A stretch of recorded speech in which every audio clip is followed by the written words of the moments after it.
I rank where the view is nothing less than phenomenal. For how I express and project from my abdominal. The only view better, both my daddy and my mama know. No living parents, my sons give me balance. My wife is my serenity, this mic is my identity. The world is foul enough, that's why I write without obscenities. Provoking danger with broken language and spoken anguish. Begging to get hurt, why would you ask to go through changes? Yes, Lord, life's a chessboard, master the angles. Control the tempo, be the one who holds the info. Acknowledge is just as deadly as machete swings. When spoken, the truth is as potent as that Medellin. While others swear the style is free, I just let it ring. Our time is undervalued, soldiers make us better kings. My fans on my shoulder, reaching after better things. Today I take the shot, for them I'd rather set the screen. My mama told me follow my dreams. My daddy told me get it by any means. Stand tall, make him bow to a king. But I've evolved, you can see the resolve. Look in my eyes when you speaking to God. Life and for those who we caught up in using what I was scarred with the muse. I guess they call it proving I'm more than an artist. Penciling out my darkest while stenciling out a harvest. And storing what gets me from A to B, just like garages. Instrumental with collages. Envision what I've been drawing. Broadway to give you rhythm like the great Lena on. So bent on, found comfort in the storm. Find peace and on when you see them others perform. Organized chaos. Okay.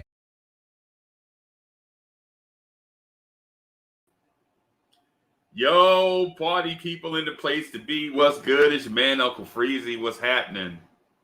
Hey, let me check this light. I was sitting here the whole time, and then I didn't notice I was sitting in the dark. Hold on.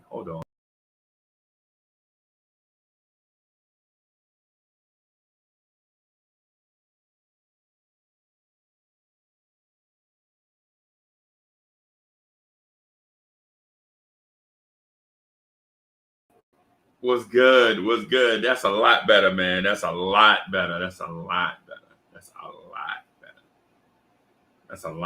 You know what I mean? Yeah, man. And Will Salkin, what's good? What's good? Miss Geraldine, what's good? Reese Rolex, what's good? CT, what's good? How y'all doing tonight? So I have this wild hair. Right? I have this wild hair, and I want y'all to help me either get off the ledge or help me explain to others that I'm accurate. Right? I want y'all to help me either get in off the ledge or explain to others that I'm accurate, that I'm right. Sam Holt, what's good? Jeremy Nussbaum is in the building. What's good? So I believe, and listen, don't bash me before y'all hear me out, right? I believe this Knicks team has just as good a shot as any to win the NBA championship in the 2021-2022 season.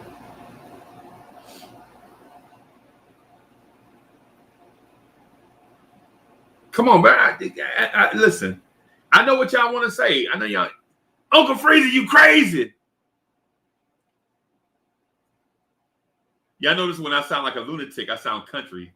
But when I sound reasonable, I'm city, right? I don't know, man. I'm a little country. I'm a little rock and roll, whatever. You know what I'm saying? So I think Reese Rolex, yeah, I feel you.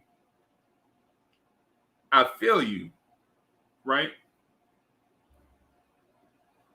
Right? Reese Rolex says this might be a stretch. Eddie C, what's good? See, and Will Salkin says we're a deep and balanced team. If they stay healthy and gel, we have a shot.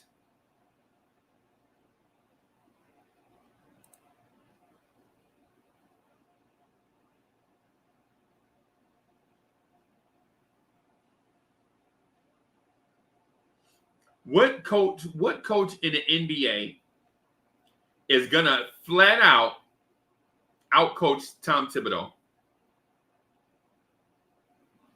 Right? I'm talking about if rosters are equal, if health is equal, right? What coach in the NBA is going to outcoach Tibbs?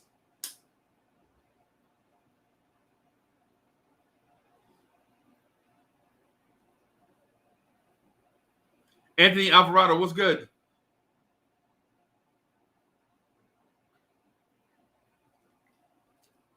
So I have some criteria.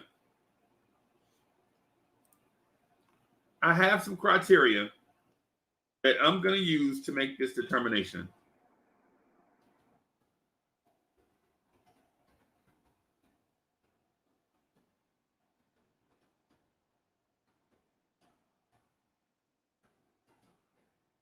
All right, I want y'all to stay with me on this.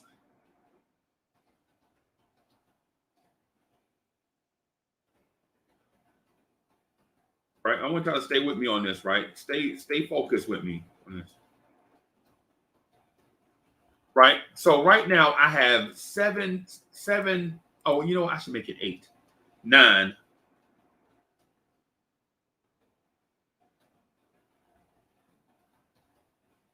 All right. You know what? I'm gonna share it. I'm gonna put it on the screen so y'all can follow along with the conversation, okay?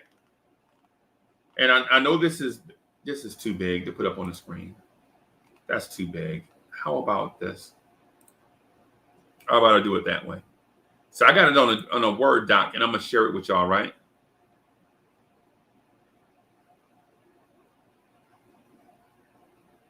Right now, hey, listen, Ms. Geraldine, listen. Bear with me on this point because I understand where y'all are coming from. Have no fear. I didn't just make this up just to get y'all up in the middle of the night to say something random and crazy, right? This is not just a middle of the night random take about something random and crazy. This is well thought out. Trust.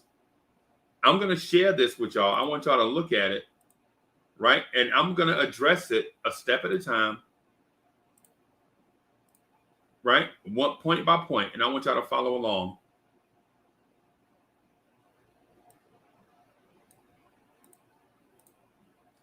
Y'all can see this, right? Y'all can see this. Let me get this stupid thing off here, man. I'll be trying to. It's probably going to show up again anyway, but y'all can see this, right?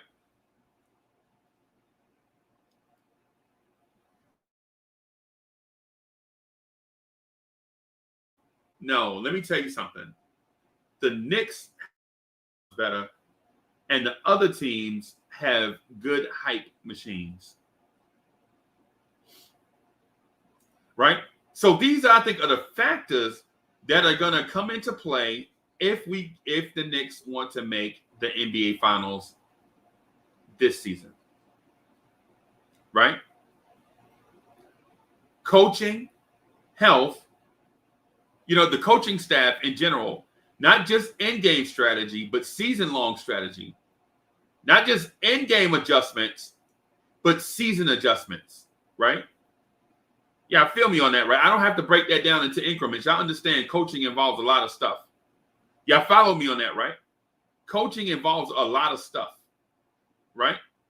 Not just in-game strategy, just not how to end the third quarter, you know what I'm saying? And not just how many minutes a guy is going to, how much rest a player is going to get and what, game situations to lead and all that stuff.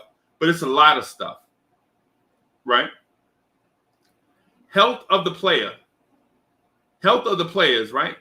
You need for these guys to be healthy going into the playoffs, right? I would say healthy for an NBA player. I would say healthy for an NBA player is at about 90%. About 90%. Anything over 90%, you're asking too much. Right? Because you want players to play hard, but you want them to stay healthy also. Y'all feel me on that? Like, you want them to play hard, but you also want them to be healthy. Right? So I listed the front office, right? I listed the front office for a reason. I want the front office to be able to make the right move at the right time. Right? Because anybody in the 70s, anybody that remember the 70s, y'all remember songs about luck and doing the right thing at the wrong time. You know, you did the right thing, but did it at the wrong time. You know, you did the, you know what I'm saying? You know, it was the right time, but you did the wrong thing. You know what I'm saying? So you want the front office,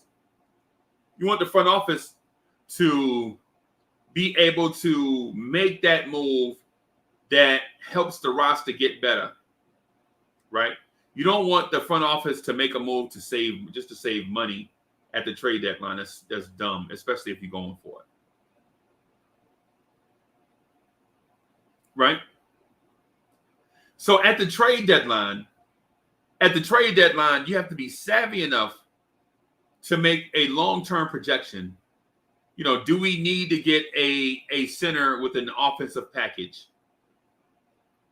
You know, do you package Noel and Mitch to get you a center that can score?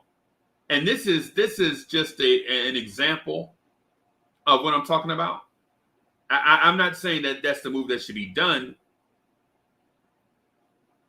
Yeah, hey, Anthony Alvarado, I'm saying moves in general, the front office, going back to that front office point, knowing when to go after a guy. Like if there's a guy out there to be had and you can get him without disrupting the chemistry and the roster, hey, go do it. Right? And at the trade deadline, you gotta understand if you're a buyer or seller, and who you're buying at the trade deadline. If you're a buyer, how they're going to impact your team.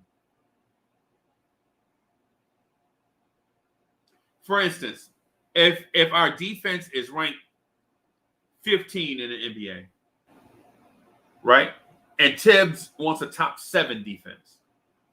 At the deadline, you got to go get you some defensive help at positions where you can afford to give those players minutes. Right? Y'all feel me on this, right? Yeah, right. Hey, Captain and Coach, I feel you about the long-term success thing. I'm not saying destroy your franchise. That's not what I'm saying, bro. Stay with me. Stay with me on this. Trust me. On this topic here. Just stay with me. Right? We don't want to water down the topic and then have everybody walking away with a misunderstanding.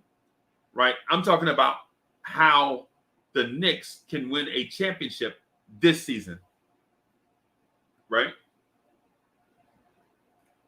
How the Knicks can win a championship this season. Right? You got to be savvy at the trade deadline.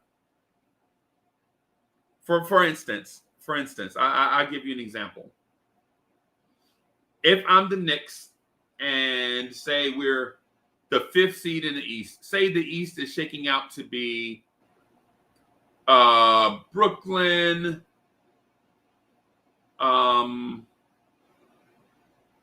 Milwaukee, Philadelphia, Atlanta, and then we're the 5th seed, right? So we know we need wing defenders, right? Because if it's Brooklyn, Milwaukee, Philadelphia, Atlanta, we know we need big wing defenders, right? A savvy move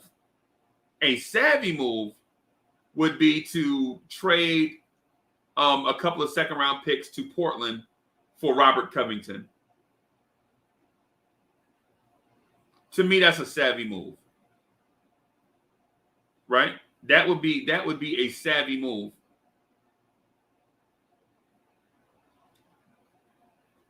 Right? So we move on to starters, right? So you want to make sure that your starters stay healthy gel and get hot at the right time. Right? This season, our starters didn't gel until 2/3 of the way in. And then by the time the end of the season got here, they were too fatigued and tired to do anything in the playoffs. Right? By the time the playoffs got here, these dudes were like walking around with their tongues hanging out there, but they were dead tired. Right? And the fight we put up against Atlanta was one. We were fighting 3 opponents. We were fighting referees, we were fighting exhaustion, and we were fighting the Atlanta Hawks. It is what it is. But I won't complain because at least we made the playoffs. You feel me? At least we made the playoffs. That's the first time we made the playoffs in so long that we were just happy to be there. And don't tell me you were not happy to be in the playoffs. Don't tell me, don't act like you were not happy to be excited to be in the playoffs.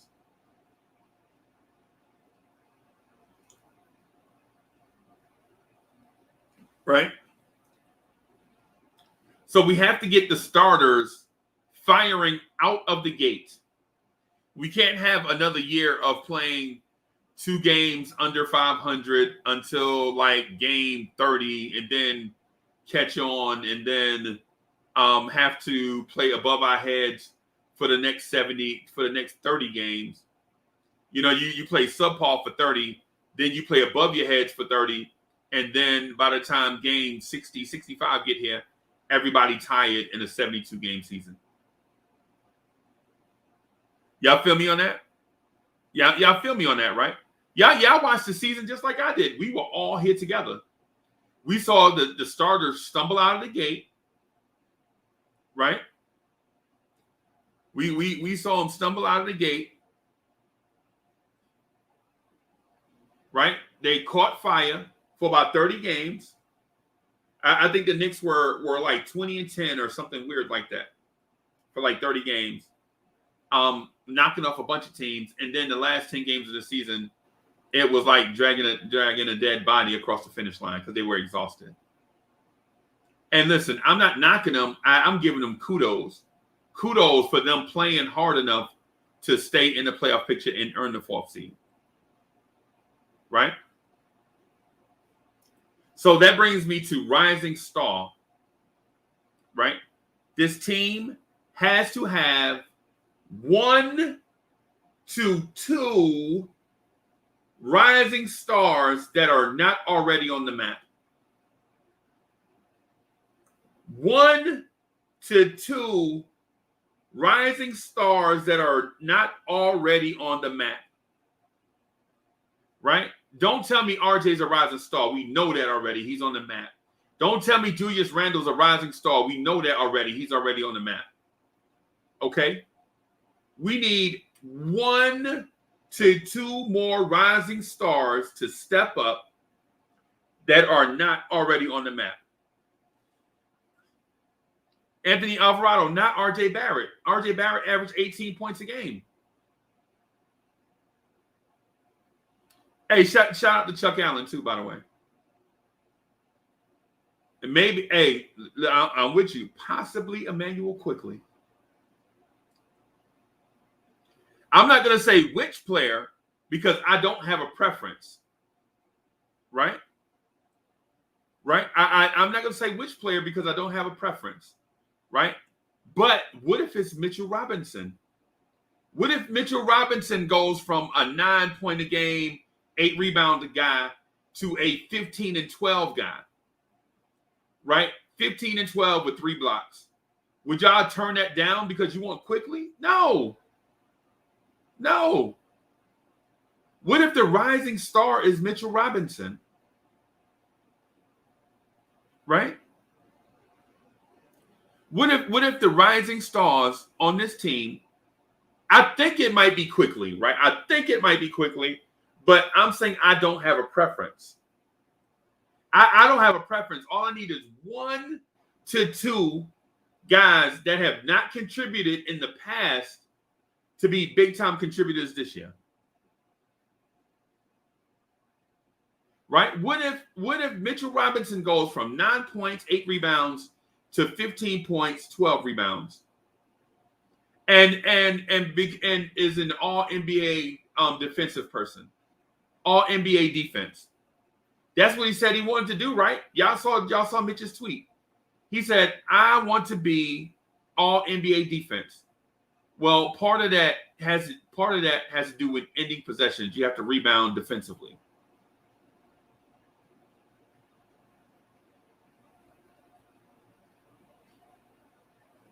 Right? So here's the thing. Here's the thing where I would say it might be Mitch, where Mitch has a shot. Right? This is where I say Mitch has a shot. Mitchell Robinson has never played with a playmaking point guard, period. We had a bunch of dudes. That came in and they tried to be that, but they were not successful as starters. I think Kemba Walker can unlock Mitchell Robinson.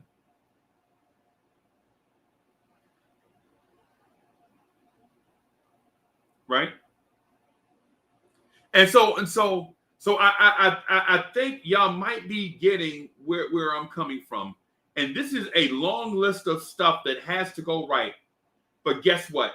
It happens every year to a team. This list happens the things on this list happens for unexpected teams every year. So why not us? We're not cursed. This franchise is not cursed. You know, this franchise puts in hard work just like everybody else. And at some point, the fruits of our labor are going to be our reward. Because you don't put in this much work not to be rewarded for it. Right? So 1 to 2 players. Now, it can be a backcourt player and a front court player. It can be 2 backcourt players, 2 front court players, whatever. But what we need to do is get 1 to 2 rising stars and say it is Emmanuel Quickly and it is Mitchell Robinson. Then all of a sudden, you have 7 players on a team that can go toe-to-toe with another team's 4 to 7 players on their team. Because the contenders are going to have 4 to 7 guys that can help them win games every night. Last year, the Knicks only had 1, and his name was Julius Randle. Right? Right? Last season, the Knicks only had 1 guy that they can depend on every night. Allah Wise, what's good? The Knicks only had 1 guy that they can depend on to bring it every night. Because Alec Burks would be Kobe one night, he'd be Kobe Bryant one night, and he'd be Benny Bryant another night. And you don't know which night you're going to go get Benny or Kobe. Right? You go 4 nights in a row with Benny Bryant. You're like, why he even out here? You know what I'm saying? Derrick Rose, if Derrick Rose has 1 good game, he's going to have a stretch 3 more games. But then he's going to disappear after that. Either injury or deferring the ball or whatever. If you see 1 good game for Derrick Rose, 3 more are coming. But after that, injury's coming or he's going to start deferring. Something's going to happen. Reese Rolex, exactly. Who is Benny Bryant? Exactly. That's what we saw when we saw Alec Burks some nights. That was our running joke on the Knicks at Night podcast. Like, which Alec Burks are we getting? Right? Right?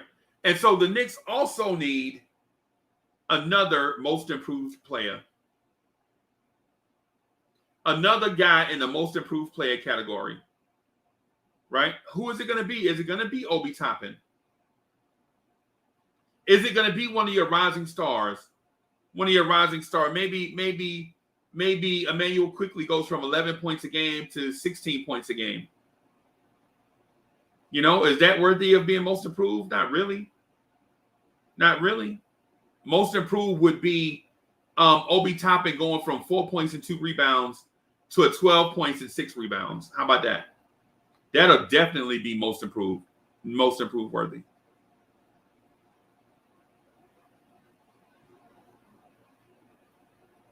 Right? Right? So we need another player to be in this most improved category.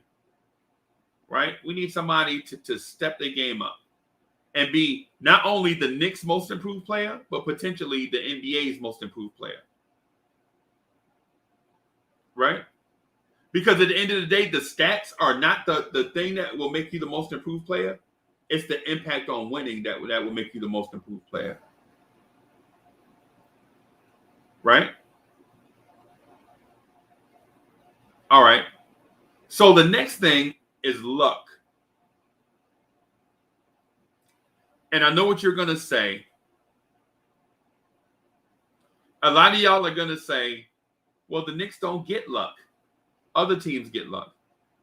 Well, the thing about luck is it's random. Luck is random. Luck is not definitive. That's why you can't depend on it.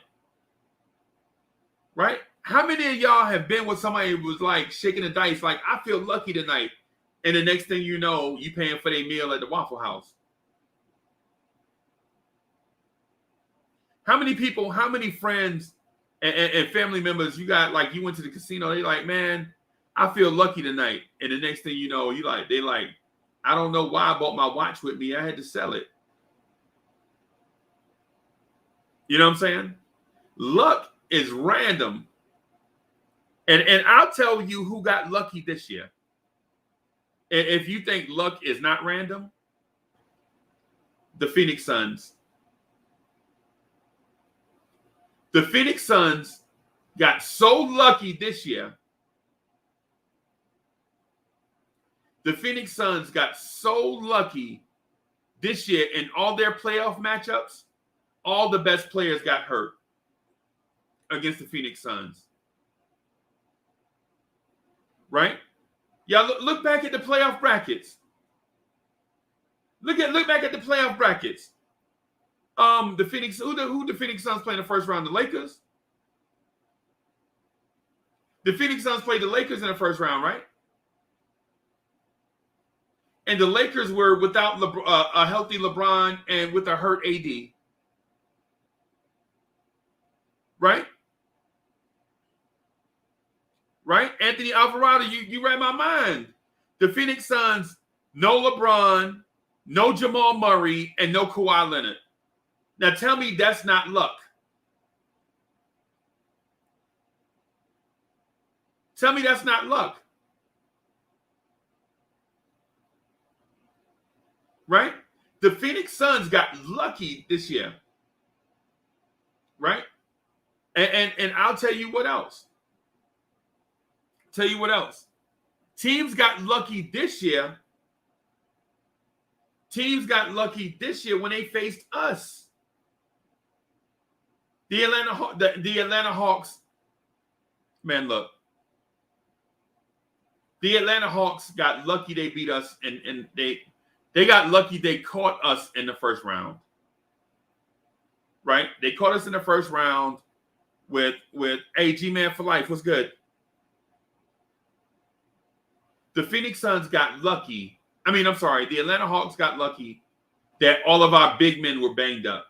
We had to sign a dude named Norvell Pell. A dude named Norvell Pell was on our playoff roster, ladies and gentlemen.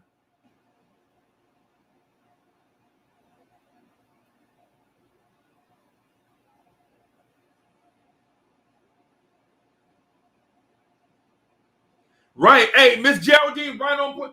Man, if Kevin Durant wore a size 14 shoe, the Brooklyn Nets would be in the NBA Finals. If Kevin Durant's foot wasn't so big, he had one toe on the three-point line. That shot go in. If Kevin Durant has a smaller foot, the Brooklyn Nets are in the NBA Finals.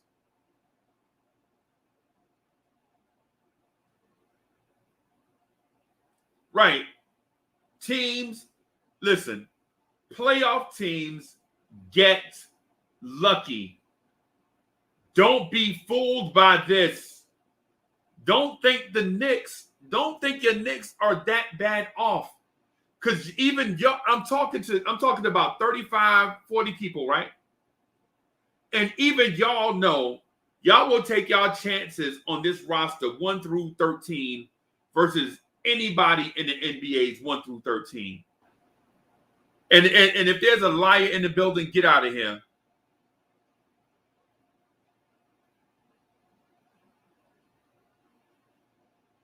Right? Right? I'm talking to Knicks fans right now. Knicks fans, y'all believe y'all roster is the deepest in the NBA from 1 through 13. Because if you didn't, you wouldn't be putting Quentin Grimes' name in the chat every day. You wouldn't be talking about Miles McBride every day. You wouldn't be talking about Obi Toppin, Emmanuel Quickly every day. You wouldn't be talking about Jericho Sims every day. Right? You believe your roster is just as deep as anybody in the NBA, right? And I'm sorry for going in, right? But I don't usually get the platform to myself to go in, right? Usually it's a bunch of people here with a bunch of different opinions, and we just have a conversation. But since it's just you and I could go in. I'm just taking carte blanche to go in, right? So if it feels like I'm talking directly to you, it's because I am talking directly to you. CT, if it feels like I'm talking directly to you, it's because I am. Miss Jardine, if it feels like I'm talking directly to you, it's because I am. It's because y'all have put things in the chat box, and I've taken in all of what y'all have said and processed it, right? I'm not an egomaniac. I'm a Knicks fan. I'm not an egomaniac. I'm a Knicks fan, right? I have my opinions just like y'all, and we exchange those opinions, you know what I'm saying, in conversation. So this is what I'm doing. Y'all said some stuff that was smart.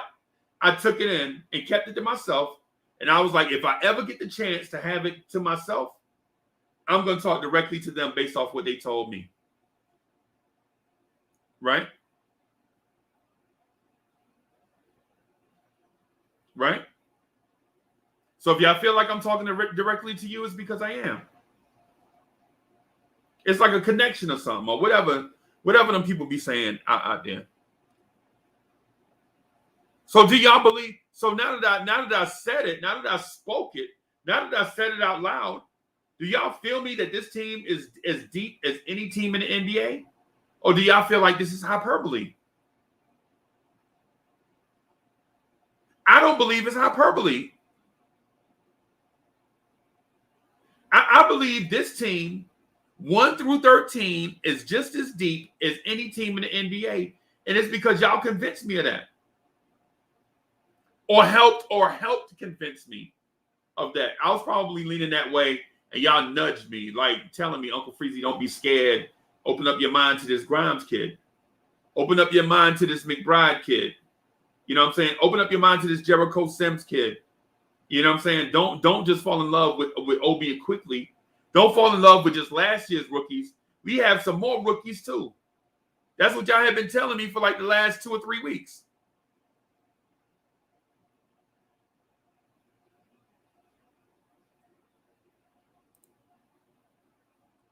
That's what y'all have been telling me for the last few weeks. Like, hey, these rookies that we have are not bad, Uncle Freezie. Open up your mind, Uncle Freezie. I'm like, yeah, but I really like the kids from last year. I really like IQ. I like Emmanuel Quickly and Obi Toppin. And y'all are like, nah, man, these new kids on the block, you got to like them too. And I was like, okay, they got to prove it to me. And over the course of these weeks, y'all kept saying, hey, man, open up your mind. Stop being so, you know what I'm saying? Yo, be accepting of these new kids. And on this Friday night, I've arrived. I've arrived. I'm here. I'm with you. I'm with the section of Knicks fans that believe that this team 1 through 13 is just as deep as any team, or deeper than any team in the NBA.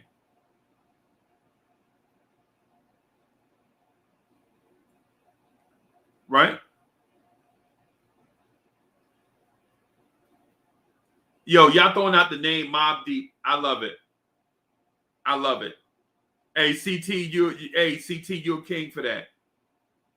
CT, you're a king for that. Mobb Deep. That's dope.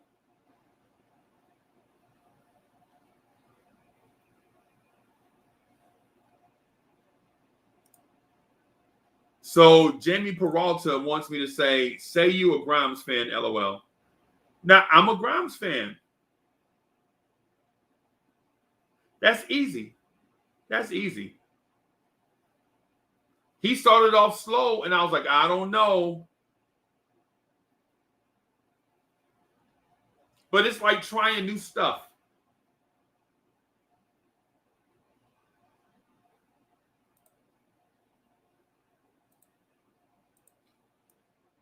It's like trying new stuff. Everything that you try that's new, you kind of got to get used to it, right? Everything that's new, you try it, you don't get it right off the rip, right? Everything new is not going to suit you right off the rip. You kind of got to get used to it, and there's nothing wrong with that. I'm a person. I'm not perfect, right? But I'll tell you what I am, though. I am a diehard Knicks fan. Bim. And there's no second guessing and going back on that. Right? So the thing with luck is this.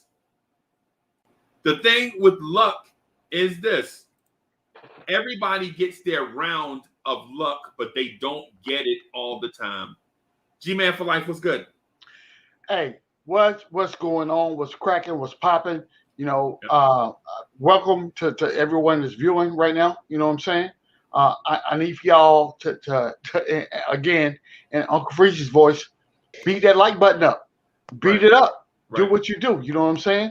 Let's make sure that we let everybody know what we like to see. CT, salute, my guy. Salute. For sure. So, yeah, so I'm gonna finish up this thing right here, and then I'm gonna kind of get out of the way. I just had to think to myself, and so I want to go in on this outline here of what it would take for the Knicks to win the NBA championship in 2021. I like what you got on the screen. I like what you got on the screen. I like that. Yeah, and so right now we're at luck because we went through the list. And every team has a reasonable portion. Every team that wins a championship has a reasonable portion of luck. Right? CT, you remember when the Toronto Raptors won the NBA championship, right? You remember that in that round 2? That shot Kawhi Leonard hit on the Sixers? That wasn't just skill. There was some luck involved, right? Yeah. Huge. Right.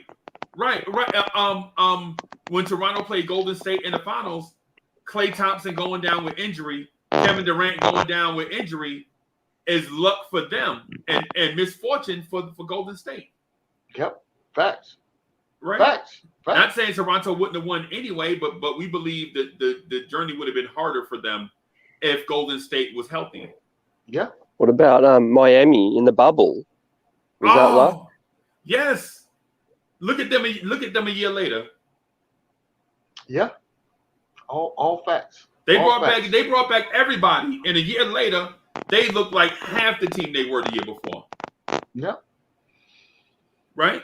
And so here's my last point on what it would take for the Knicks to win an NBA title in 2021, 2022. A playoff seed, a playoff berth that gives them an easy road to the championship. And no team is going to have an easy road, right? No team is going to have an easy road, but the lightest road helps you the most. So if the Knicks finish with the 1 or 2 seed, then we play the 2 or 7 seed, and then the 4 or 5 seed. You know what I'm saying?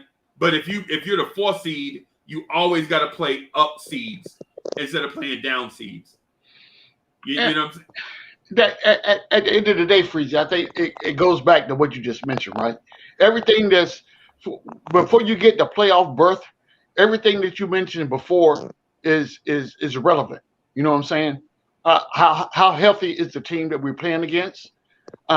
Who's available to play on the opposing teams, and who's available to play for the Knicks? Who's healthy? And who's going to be able to get you that burn? You know what I'm saying? All that's important. All that is relevant. You can't skip over that. All that is relevant. Right. And there were other things too that I'm going to take the playoff berth part down because we know playoff berth is all dependent on how you finish in the regular season. Right. Absolutely. So I'm gonna say this.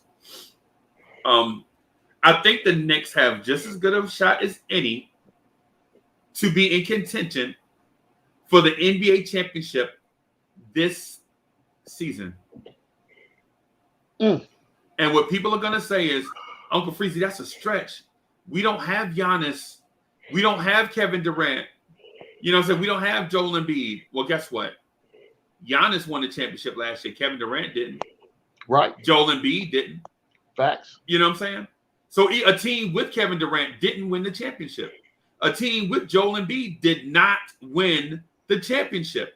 Facts. So stop trying to give me all these karma crushing excuses for us not getting there when all we have to do is put 5 on the floor against their 5. Facts. How about that? That's fair. That's fair. That's fair. 100%. That's fair. How about that? Do we not have a player comparable? Because listen, nobody's going to have a Giannis Antetokounmpo. That's why he's called the Greek Freak. Because there are not many of those guys walking around in nature. Right. But until this season passed, Giannis hadn't won a championship. Facts. Yeah. You know what I'm saying? 100%. I agree 100%. So what I'm telling everybody is before we crush the Knicks, before we crush this team for not having this guy or that guy, or our guy doesn't look like that guy, or Tibbs doesn't do this like this coach, or whatever, let's roll the ball out there and see what we can do. This team through CC, listen, I think 1 through 13 we're as deep as anybody in the NBA. Yeah, that's facts. I agree. And we're coming in with continuity. You know, that's something we haven't had for how long? You know, the bench lineup hasn't even changed. It's going to be the exact same bench lineup. You know, right. And the 2 new starters we're bringing in played together last season. Right. Yeah. I'm with you. I'm with you. I'm with you, bro. Returning coach of the year. You know, I trust that. Most improved player. Yeah, he's on the roster. First time NBA All-Star. He's on the roster. Yeah, he's on our roster. Yeah. I've looked at the schedule. You know, nice start. Yeah. Would you agree? Yeah. And I would tell you this. A lot of people are going to doubt us. They're going to doubt us right now. They're probably doubting me right now. They're probably like, man, what Uncle Freezie talking about? He just saying some crazy stuff in the middle of the night on a Friday. Nah, bro, I could be out on the town with Miss Mocha right now instead of being, you know what I'm saying? Right. But I'm not. I'm here because I feel like what I'm saying has at least meritorious base for a conversation that's substantial. Right. You know what I'm saying? Yep. It's at least worth the conversation. Yes, absolutely. Right? Absolutely. Because oh, go ahead, man. My argument was we made the 4th seed and we made upgrades. So, anyone who has us falling down, that's based on other teams improving, which is the same kind of logic that we can improve. Right. Right. So Mike Johnson says all teams in the East got better. We didn't.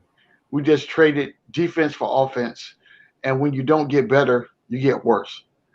Okay, so number one is this, right? No one that has looked at the moves that the Knicks have made this season, this offseason, can you or will you stand here and say that the Knicks did not improve the roster? Yeah, I ain't letting that comment hijack the conversation, bro. Come on, man. Stop playing with me. I ain't gonna let that comment or a comment like that hijack the conversation, because what it is we have a bunch of conversations about nothing as Knicks fans. Obi Toppin need more minutes. Why we talk about that every show? We know Obi need more minutes. Yeah, right? True that. Facts. So why we talk about that every show? But when I say the Knicks, then if everything goes right for the Knicks, they can win a championship. We don't want to talk about that. Yeah. But when everything goes right for the Milwaukee Bucks, then that team is so smart. No, everything went right for them. They got lucky that the Giannis injury was not a serious. Remember, Giannis got injured in the playoffs, right? Yep. And it looked worse than it actually was. Than what it was. Well, yeah. Now let me ask you that: what if it was worse? Would the Bucks have won the championship? No, we would not be talking about the Milwaukee Bucks. So you're NBA saying, champions. So G-Man, you're saying two things on that list that I put up: health and luck came into play. It matters. It matters. It was a factor. Absolutely, It was a factor. Right. No doubt. Right. LeBron James going down, that changed the season. What? Yeah. Sherman? You know what, Sherman? I am not going to engage you tonight. I'm not, because that comment you just put up there is utterly ridiculous. G-Man like back alley fights. We be talking about get fired. G-Man want to go take somebody in the alley and have an alley fight. Yeah. You know what I'm saying? Look, Freezie, you know what? I can't help it. I'm sorry. Vegas have disrespected us again. I've seen some of the over/under. Yeah. Have you seen? Yep. I've seen it. Yep. I mean, come on. But they don't have the Knicks insight that, say, a CT has or a G-Man for Life has. What they have is an overall a bird's eye view. Right. And we have a laser focus. Right. Because we have a laser focus on the Knicks and nobody else, and they have a bird's eye view of 30 teams. Right. Yeah. We have our finger on the pulse. Right. Infamous New York King says G-Man is easily provoked. Yeah. Easily. I am. After his Red Bull. I can't help it. What do you want me to say? Yeah. You're right. Yeah, because we talking about if everything go right. If everything He's calling you petty officer. See. Okay. I'm gonna close my. This is what I'm gonna do for you. This is what I'm gonna do. I'm gonna do this right here. I'm just watching StreamYard right now. I'm not even watching the chat. I'm watching StreamYard because I could. Oh boy. Ooh. Right. And so like the things we put up, and I'm gonna put this stuff up on the screen one more time just to do a quick run through. It's not because I'm bragging on how good Word looks, but it's because I think these things are true. A team has to have elite coaching, elite health, a timely and savvy front office, great trade deadline awareness. Mm-hmm. Their starters have to have chemistry. Right? They have to have 1 to 2 rising stars. They have to have at least one most improved player. They have to have the most luck in the NBA. And they have to get a great playoff berth, a great playoff seed. Agree with everything you just put up there. Right? I agree 100%. They have to have all of that stuff in order to win an NBA championship. And if the Knicks get it, I'm telling you, the Knicks will be the NBA, the world champs in 2021, 2022. I agree. I agree. 110%. Nothing you put up there is false, and everything that you put up there is important. Right. And it plays a role in how the season ends, for sure. No doubt. There's no doubt about that. Like Yeah, what we'll factor in is the Atlantic Division. That's gonna shape the East. Right. Yeah, I agree. Right. I agree with you, bro. I think that what people will do. This is what will happen. People will look at what people are saying out of Vegas and all these other talking heads, and they will use that as a basis to what the Knicks' success will be this season. Unlike the people in the circle that we travel in, they're like, y'all, you're out of your mind right now. You know what I'm saying? What are you talking about? How do you still have a job? Because what you're saying right now is utterly ridiculous. You know what I'm saying? But they don't get that. But at the end of the season, then here we come. Everybody want to be bandwagon fans and be like, oh, I said this at the beginning of the season, and the Knicks were going to be this, the Knicks were going to be that, and they were going to do this, that, and the third. Man, miss me with all that. Miss me with all. Because I'm telling you right, don't make me pull up my black book. Hey, let me ask you. Let me ask you this. Let me ask you this. Of all the teams in the Atlantic Division, how would you rank the teams today? How would you rank the teams today? And be honest. Don't shoot me the gas because I mean, I'm a big boy. I can take it. CT is a big boy. He can take it. So give me about 2 seconds here. So you have Philadelphia, right? Yep. You have a Brooklyn. Brooklyn's number one off the rip. Brooklyn's healthy. Brooklyn's number one. Boston, Toronto. Brooklyn's number one. I would say Brooklyn's number one. Philly is probably number two. Healthy and everybody's clicking on the same cylinders. I'm gonna put us at number three. I'm gonna say the New York Knicks at number three, followed by Boston, and who's after that? Toronto. Toronto is at a four. That's the ranking right there. But we have a chance to surpass Philly, I think. Yeah, we do. We absolutely do. It depends on. I don't know what Mitchell Robinson is going to look like coming back this year, and that's going to be the determining factor on if we can surpass Philly or not. Hey, so let me slow it down some. Let me pat the brakes some on what you said, because what I want to do is break down and elaborate on what you just said. Okay. Because I don't agree with you. I think you're wrong. Okay. Let's get in it. And CT, this is what I like. This is what I like. Man, I'm not saying this just to be divergent or contradictory. I'm saying this because this is what I believe. Okay. I believe in the regular season, the Knicks will be better than Brooklyn. Right? And the reason why I say that is because the Knicks have had one thing that the Brooklyn Nets have not had for as long as I can remember. And what's that? That is health. Okay. Health. I would give you that 110%. Health, right? 110%. When's the last time you've seen a fully healthy Brooklyn team, even before James Harden and Kyrie and Kevin Durant? Remember Karis LeVert broke his leg? Remember that? That was the most scale. Yeah. You remember that? Yeah. D'Lo. Yeah. D'Lo. Yes. You remember Spencer Dinwiddie was always hurt? Yeah. Bro. So the one thing the Knicks have on top of being deep, right? Because 1 through 13, we're deeper than Brooklyn. Period. Yeah, agree. 1 through 13, we're deeper than Brooklyn. Agree. And we also have health.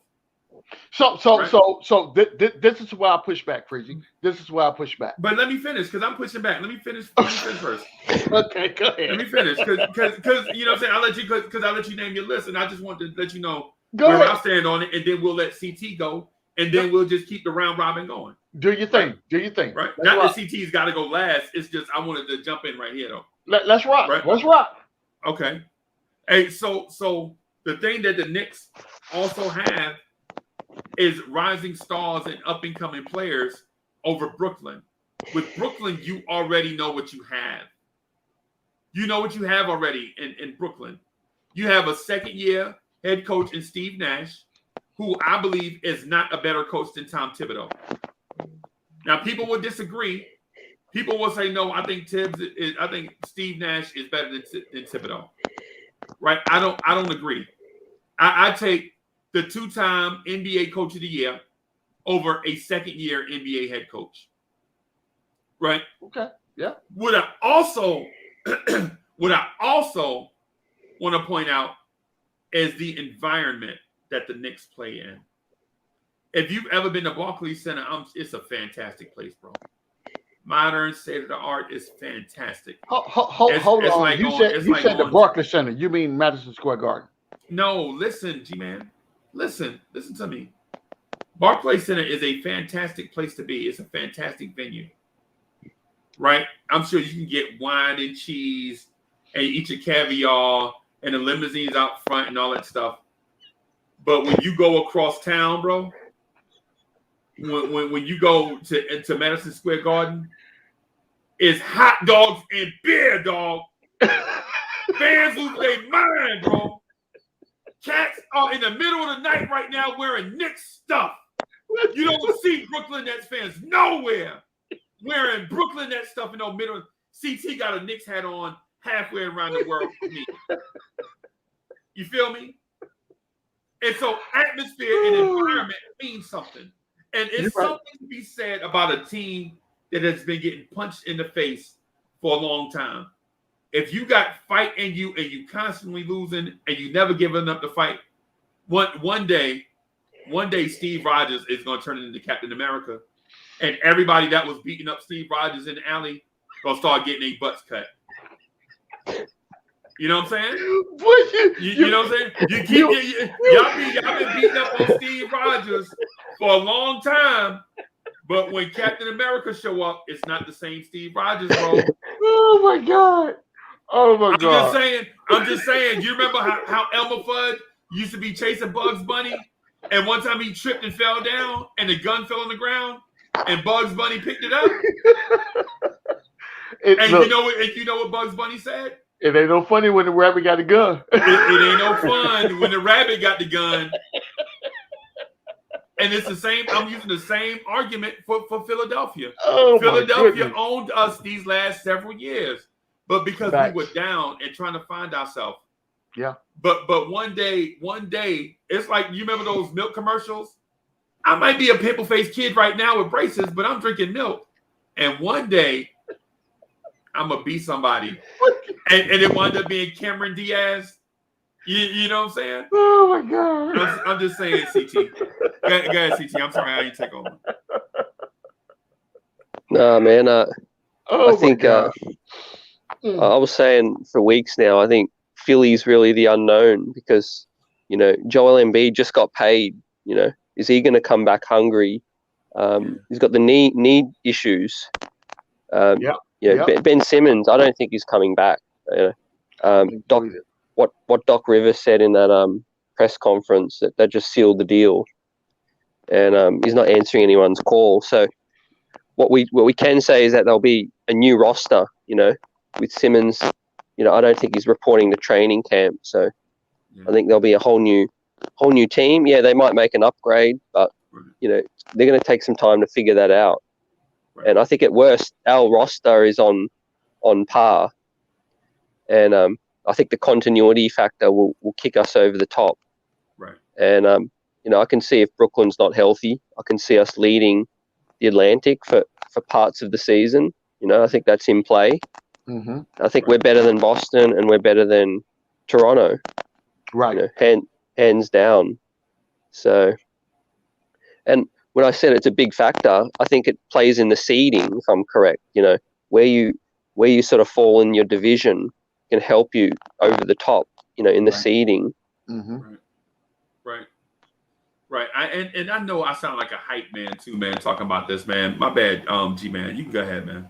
No, you straight because every once in a while, I may step out on a limb, and I'm all about stepping out on that limb. You know what I'm saying? And I'm willing to be out there by myself. It's okay, it's okay. But everything that you say has credence, right? And to CT's point, I think that when you look at historically, when you look at people to get the bag, how efficient are how efficient will they be in the season that follows? Are they still as hungry? No, they're not. And I'm not by any means sitting here saying that Joel Embiid is going to be a bust. Actually, really, I don't care. I don't care at this point. What I care about is the way that the Knicks have constructed this roster that we have right now. We have not been this deep in a decade. A decade. So for those of you that don't understand what decade means, that's 10 years. Go back, Google that, and figure out what our team looked like in 10 years ago, and feel what I'm telling you right now. Right? I have to be confident in the fact that the front office put this roster together with the influence, and the impact of a Tom Thibodeau. Last year we saw our Knicks franchise play together. That's important. That's that chemistry that a lot of teams don't have. You can't go out and buy that. That's something that you have to grow organically. And we have essentially brought back the same team that we had last year, plus a couple upgrades at a couple different positions. So let that marinate for a minute. You know what I'm saying? Listen, I'm hyped. I'm excited about what the potential could be for this team, and I think that I'm not gonna tell you right now what I think our playoff seed is going to be. I'm gonna reserve that for mid-season, and then I'll give you my projection. But I'm hyped and I'm very optimistic about where we can go and what we're going to be doing. My watch is slow because my watch just told me Freezie's on live right now. What the world? Hey, thank you, YouTube. Yes. Thank you, YouTube. Our people missing. You said something that you said you're going to make a prediction halfway through the season. Yeah. You got to give us your pre-season prediction. So you get one change throughout the season. Okay, all right, that's fair. That's fair, CT. So what I would tell you is, I think that we will come in at least at the seed that we were last year. We won't fall below that. We would not be in a play-in or nothing along those lines. But what I'm telling you right now, all that revolves around what Freezie just alluded to when he did his soliloquy, right? Yeah, coaching, who we have. If Julius Randle's going to have another Julius Randle type season, how healthy would a Kemba and a Derrick Rose are going to be, and what their impact is going to be on the roster. All that matters, right?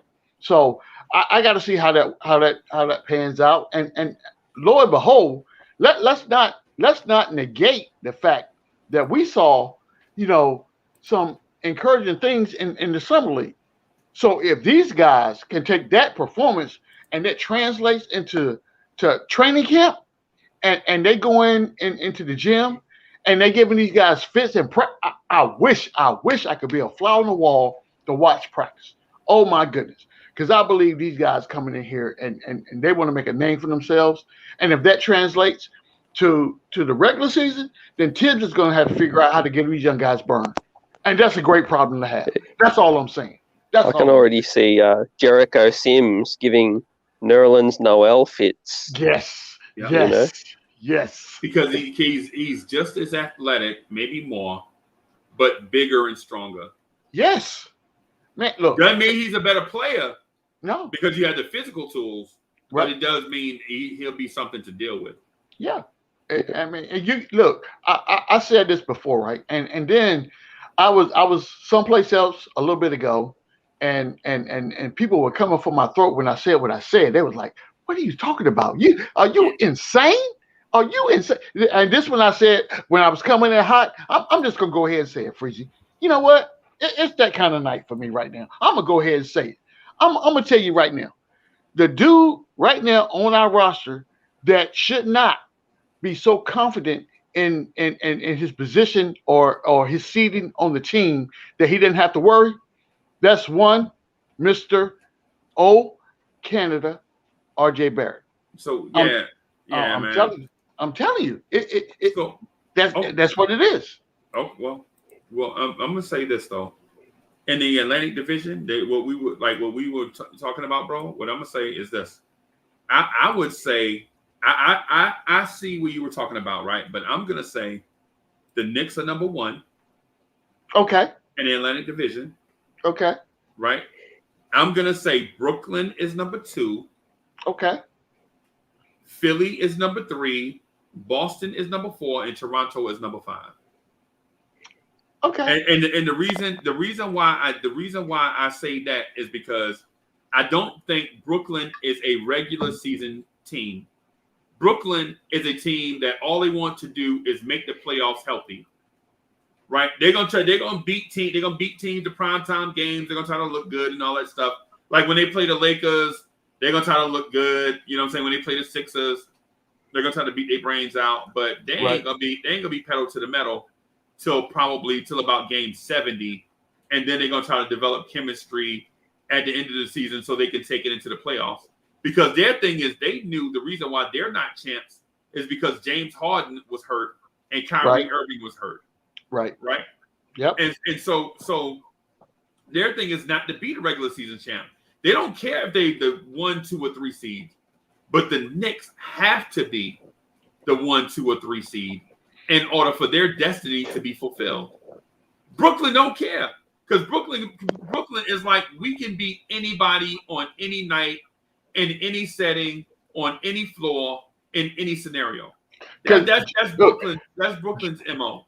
James Harden actually came out and said that. I saw that today. He said that. Right. But for the Knicks, all these things have to be absolutely pitch perfect for us to beat teams. Right. Yeah. You know what I'm saying? So we have to catch the Nets on the back end of a back-to-back in the Garden. You know what I'm saying? And if we catch Brooklyn in the playoffs, we would prefer for it to be like in the Eastern Conference Finals. We don't want to play them in the first round. Right. We want to play Brooklyn like in the Eastern Conference Finals or Milwaukee in the Eastern Conference Finals. We don't want these teams early because they can accidentally beat us by 10. Right. And for us to beat them by 10, it'll take a monumental purpose and job for us to beat Brooklyn by 10, especially on their floor. Yeah, I'm with you. I can't disagree with what you say. I mean, we almost beat them. You know, that Julius Travel call. Yeah. The Philly. Man, yeah. Oh my God. The Philly game that went down to the wire twice. Yeah. I mean, we're a better roster, so I can see your point about regular season games, us sort of owning the division. You know, if Tibbs says, "Hey, we're going to go hell for leather, and we're going to finish as high as we possibly can. We got the depth. Let's push guys." You know, this platoon thing's going to keep guys fresh at the point guard spot. Right. The center spot, if Mitch stays healthy, you're suddenly only relying on Noel for 12, 15 minutes. You know, he's not going to be banged up. Right. And I was reading something like we only have the least amount of back-to-backs, 12. Wow. Right. Yes. That's a fact. That's perfect for us because we have veterans that are brittle also. Right. But the one thing we don't have, see, if KD gets hurt for Brooklyn, they don't have another KD. Right. You know what I'm saying? So, but if Kemba Walker gets hurt, we have a Derrick Rose. Right. You know what I'm saying? And a Miles McBride that's itching to get playing time. Yep. Right. So if Kyrie Irving gets hurt, they have Mike James. Every time I hear Mike James, I'm like, Mike Jones. Mike they got Jones. So when James Harden gets hurt, they don't have another James Harden on the bench. You know what I'm saying? If RJ Barrett gets hurt, we have a Quentin Grimes, Emmanuel Quickly, Alec Burks, Evan Fournier itching for those extra shots. Yeah. You know what I'm saying? So that's what I'm saying. The Knicks will be a regular season juggernaut because we have depth in places where other teams don't have depth, right? We even have guys, like, for instance, we have a guy itching to prove himself in Julius Randle, right? But Julius Randle's backup is a guy that's itching to prove himself. You know what I'm saying? Yeah. Right. So I mean, they're hearing the trade. They're hearing some of the trade murmurs as well. So right. Let's not forget about that. Right. And so you know, it's one of them things that don't take what I'm saying. I'm talking to the virtual chat, not to you guys, because I think you guys have a stance that you've already taken. Yeah. You know what I'm saying? But I don't believe that this Knicks team is one that we should feel like is a dream season like last year. This is not a Big 15 season. This is not a Knicks tape season. This is not a 99 season all over again. This is a different season where from the gate we feel like we have a puncher's chance. Mm-hmm. Right? Agree. I agree. 100%. We feel like we have a puncher's chance. Man, listen, G-Man, it's all about health. Yeah, can you? Okay, so I'll say this. I'll say this, right? Can you imagine in the second round of the playoffs, the Knicks get the 1 seed and we knock off Charlotte. And then in the second round of the playoffs, we get the Atlanta Hawks at home. Ooh. And the Brooklyn Nets and Milwaukee Bucks play each other in the 2-3 matchup. Oh my God. Bro, come on. Listen. That would be glorious. Come on. Glorious. Man. Glorious. I'm trying to talk to somebody. I'm trying to talk to somebody in the virtual chat. Can you imagine the Knicks in a 1 matchup versus the Atlanta Hawks in a second round? Right? And Brooklyn and Milwaukee, one of which is going to knock each other off in a 2-3 matchup.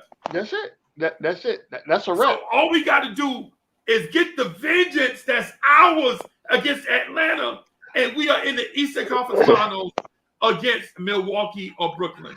Boy, look at here. That's glorious. That's glorious. I'm trying to talk to the Knicks fans want me to say, hey, Uncle Freezie, have you been watching Quentin Grimes' jump shot? No, I don't care. This is what I care about. They like, hey, Uncle Freezie, did you see that live Jericho Sims caught in Summer League? No. This is what I care about, bro. Facts. No shade to those players because I want them to do well. But you know what my heart is? My heart is in the city, bro. No doubt. My heart is in these Knicks winning.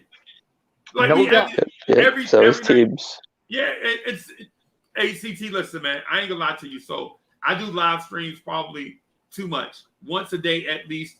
Sometimes we get on 3 or 4 times a day. Yeah, at least 3 times a day. At least 3 times a day. Today, this is our 3rd time today, right? Yes. Our 3rd time today being on, right? And people ask me questions like, yo, what do you think of Emmanuel Quickly playing point guard? Bro, I don't care if he played center as long as we win. If we win, that's all I care about, man. It's a talking point, you know. Right. Oh my God. You know. Oh my goodness. They're whetting their appetite, you know. Knicks fans are hungry, and there's a few more months to go. It can't come soon enough. To your point, I'm all about postseason too. You know, that hit home to me when we had a fairy tale regular season, and then the real thing started. You know, that's where I'm at. You know, let's fast forward to that. Let's just get through the season healthy. Get some valuable experience into some players. Keep Kemba fresh. Right. And try a few new offensive schemes. Right. And let's go. Right. You know. So Greg I love the chat, right?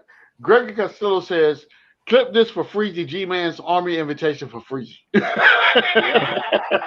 No doubt. No doubt. We serious about what we talk about. You know what I'm saying?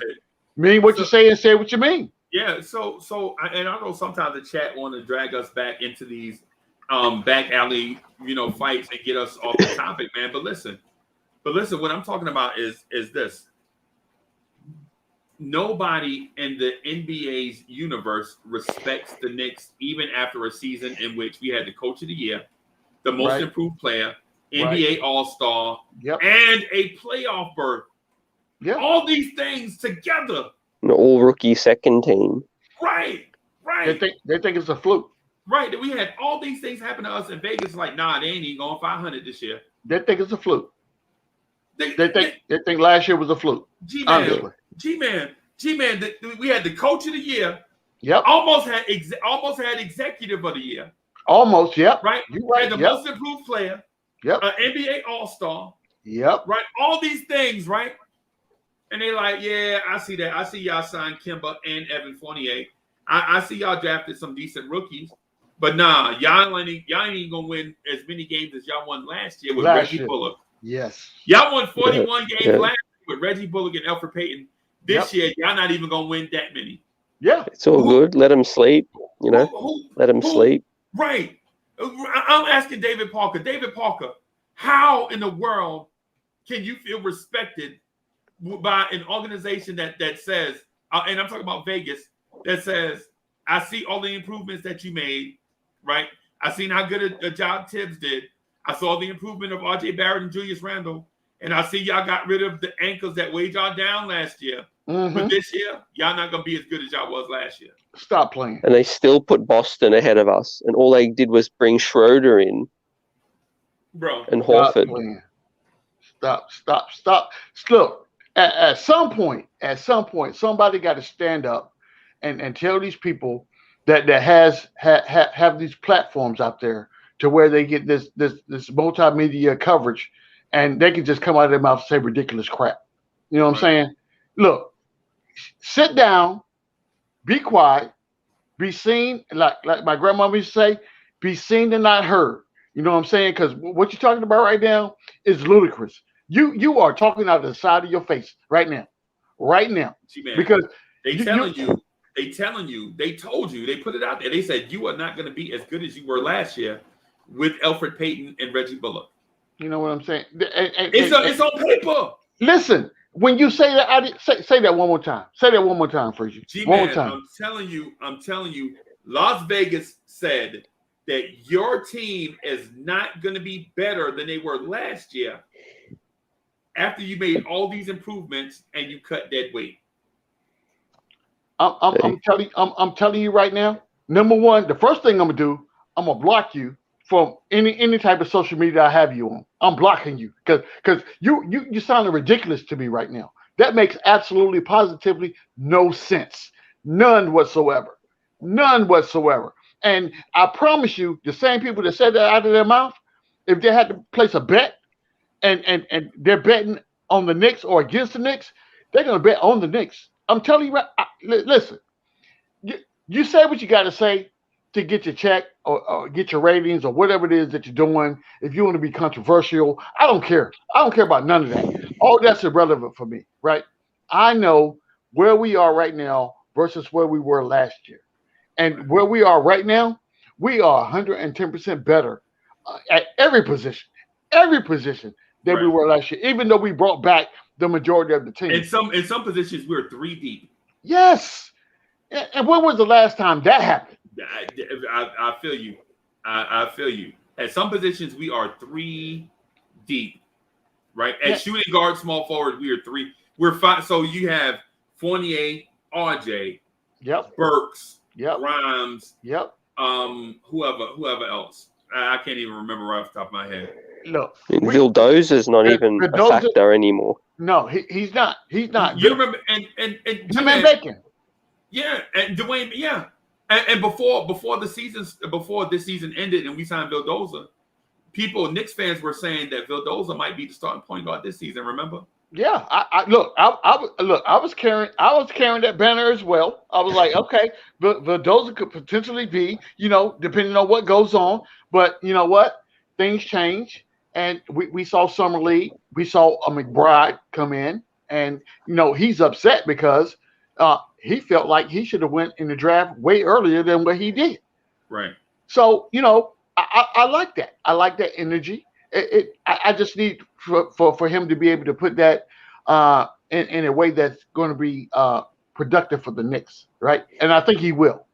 And honestly, when I look at the roster, the way it's currently constructed, with Vildoza being hurt, when we're talking about rotation wise, I see Kemba at the point starting. I see Rose with that second unit, but because at some point we're gonna have to address load management. We're gonna have to do that. You know what I'm saying? So when we talk about Kemba load management and Rose load management, guess who gets the majority of the minutes? McBride. Deuce. Right. Deuce is going to get the majority of those minutes. That's all I'm saying. Deuce will get loose. Yeah. And that's why I said, I could see Tibbs saying, look, we got the depth. Let's go all out for that second seed, Mm-hmm. That's our target. We got the depth, push each other in practice. Don't worry about an injury because we have the next guy that can step up. Yeah. Right. And so the reason is, and listen, I'm sorry if it seems as if I went off on a tangent, but I did. You good. I was packing my bag the whole time because I knew I was going to go on a trip. I knew it. Right. Because people were asking me, G-Man, they're like, hey, Uncle Freezie, did you happen to see Amir Sims in Summer League? No, not really. Not really. You know what I'm concerned with? About the disrespect of people around the NBA across the league. It's not just across town. It's across the world. The Knicks are disrespected. Yeah. Vegas saw us make the playoffs and like, nah, they can't do it again. I agree. Hit that over, Knicks fans, They cashed in last year. Cash in again. Right. Yeah. Right. Look, I agree 1,000%. 1,000,000%. You know what I'm saying? For those of you that can't add that quick because you didn't have one Michelob Ultra too much, that's 1,000%. You know what I'm saying? Right. That's what that is. That's 1,000%. Right. And so what I'm saying to you, G-Man, is the thought of the Knicks winning a championship shouldn't blow our minds. The thought of the Knicks winning a championship should be a real possibility. The reason why we don't consider the Knicks as championship contenders is because we don't consider the Knicks as championship contenders. Right. And I know that sounds back. You're like, wait a minute, you just said the same thing twice. It doesn't. I understand exactly what you're saying, and I agree 100%. I would say this. I would say this. I would say that I reserve, again, I'm going to reserve that thought process to midseason based on what you put up on the screen, and everything that was on the screen is impactful and it's important, right? So I have to see what Tibbs' idea in the rotation is going to be and how he plays these players. That's going to be the most important, because in my mind, if I'm the head coach, I know exactly what my rotation is going to be. There is no question about that. But I cannot pick up the phone. Look, if I can pick this cell phone up right now and call Madison Square Garden and speak directly to Tom Thibodeau and say, Tibbs, day one, this is what I need the rotation to be. And he'd be like, G-Man, okay, I got you. This is what we're going to do. I'm good. I can tell you exactly what I think. But the unknown factor here is this.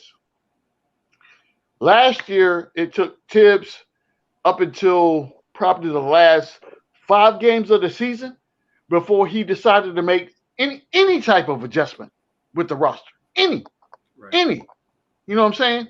And then when we get into the playoffs, now you're making adjustments based off of you're desperate at this point. These are not things that you're doing because it's what's best.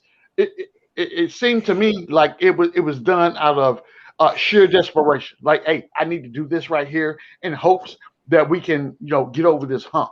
But Atlanta had our number. They had our number 110%. The only thing that Atlanta was not able to do They didn't scheme for Obi Toppin. So my man was able to get, he was able to get his game off and popping, and that transitioned into Summer League. If Tim, G-Man, really, man. I'm telling you, Freezie, stop it. Stop. Listen. G-Man for life, man. Listen to me. Sergeant Knicks. Listen to me. So when Freezie called me Sergeant Knicks, I know we about to have a deep conversation. Go ahead, Freezie. Go ahead. What's the question? Obi Toppin played 11 minutes per game in the regular season. He averaged 4 points and 2 rebounds. Right, he did. And in the playoffs, he averaged 13 minutes a game and averaged 6 points and 2 rebounds. Right. Is that not an upgrade? He found his groove. Is that not an upgrade? So he made 1 more basket per game and 2 more minutes. I think he looked more confident. The eye test tells me that he was more confident in the minutes that he played. So the 10 minutes that he played in the regular season, where he's looking over his shoulder constantly, looking at the bench, waiting for Tibbs to holler his name. Come on now, he didn't have to worry about that in the postseason. That was not a consideration at all, not even almost. And that transition into what you saw him do in the Summer League. Now, I'm not saying, by no means, don't get it twisted, I'm not saying that he has done all that he's going to do. I'm just saying that he's making strides and progressions in moving in the right direction. That's all I'm saying right now. With my man Obi Toppin. That's all I'm saying. That's it.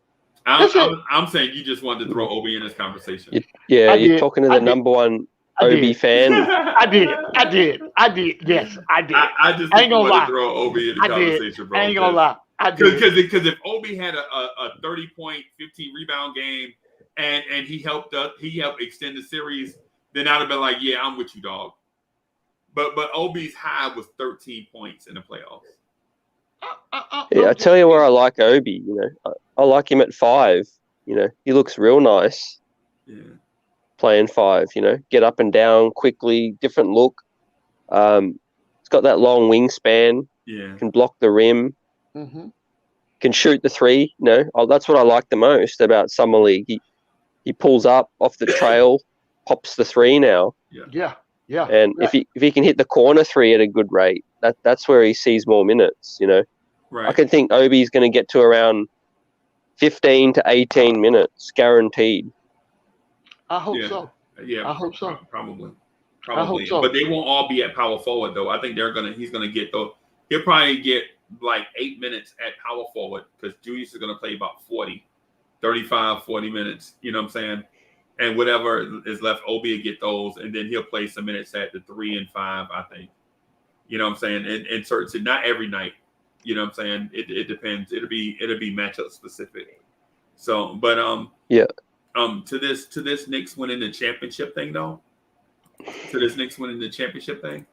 Mm-hmm. And I see there are other teams in the Eastern Conference that we should be aware of, but I don't think we should be scared of them. I don't think we should be scared of anybody. I'm gonna point out 3 teams that I think we should be aware of, right? But not scared. And those 3 teams that are not in our division are the Miami Heat, Atlanta Hawks, and Milwaukee Bucks. I feel you on that. I feel you on that. I think we have to be aware of them. Yeah. You know we can compete. Yeah, but you keep them in striking distance or stay out of striking distance if they're trailing us. Right. But at the same time, don't be afraid of them. You know what I'm saying, when it comes time for us to match up. Because people forget we played the Milwaukee Bucks 3 times last season and we beat them twice. Right. I'm going to give you one reason why I think Atlanta won't be as good. Because they've gone and changed these rules where Trae Young's not going to be able to get these non-basketball fouls. Yes. Absolutely. That's going to be a factor. He's going to get that contact and he's not going to get the call. And that's going to change the whole thing because that opens up the lane, the floater, everything. I agree 100%. CT. You know the other reason why I'm not concerned about Trae Young is when you look at his season stats, he is a very inefficient player. Very inefficient, right? A very inefficient player. So what was happening is we let Trae Young beat us with playmaking instead of scoring.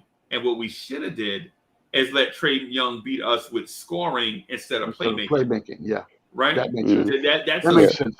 You know what I'm saying? Because the dude's going to average 10 assists a game. And for those that say, 10 assists, you know, blah, blah, blah, that means their team made 10 baskets.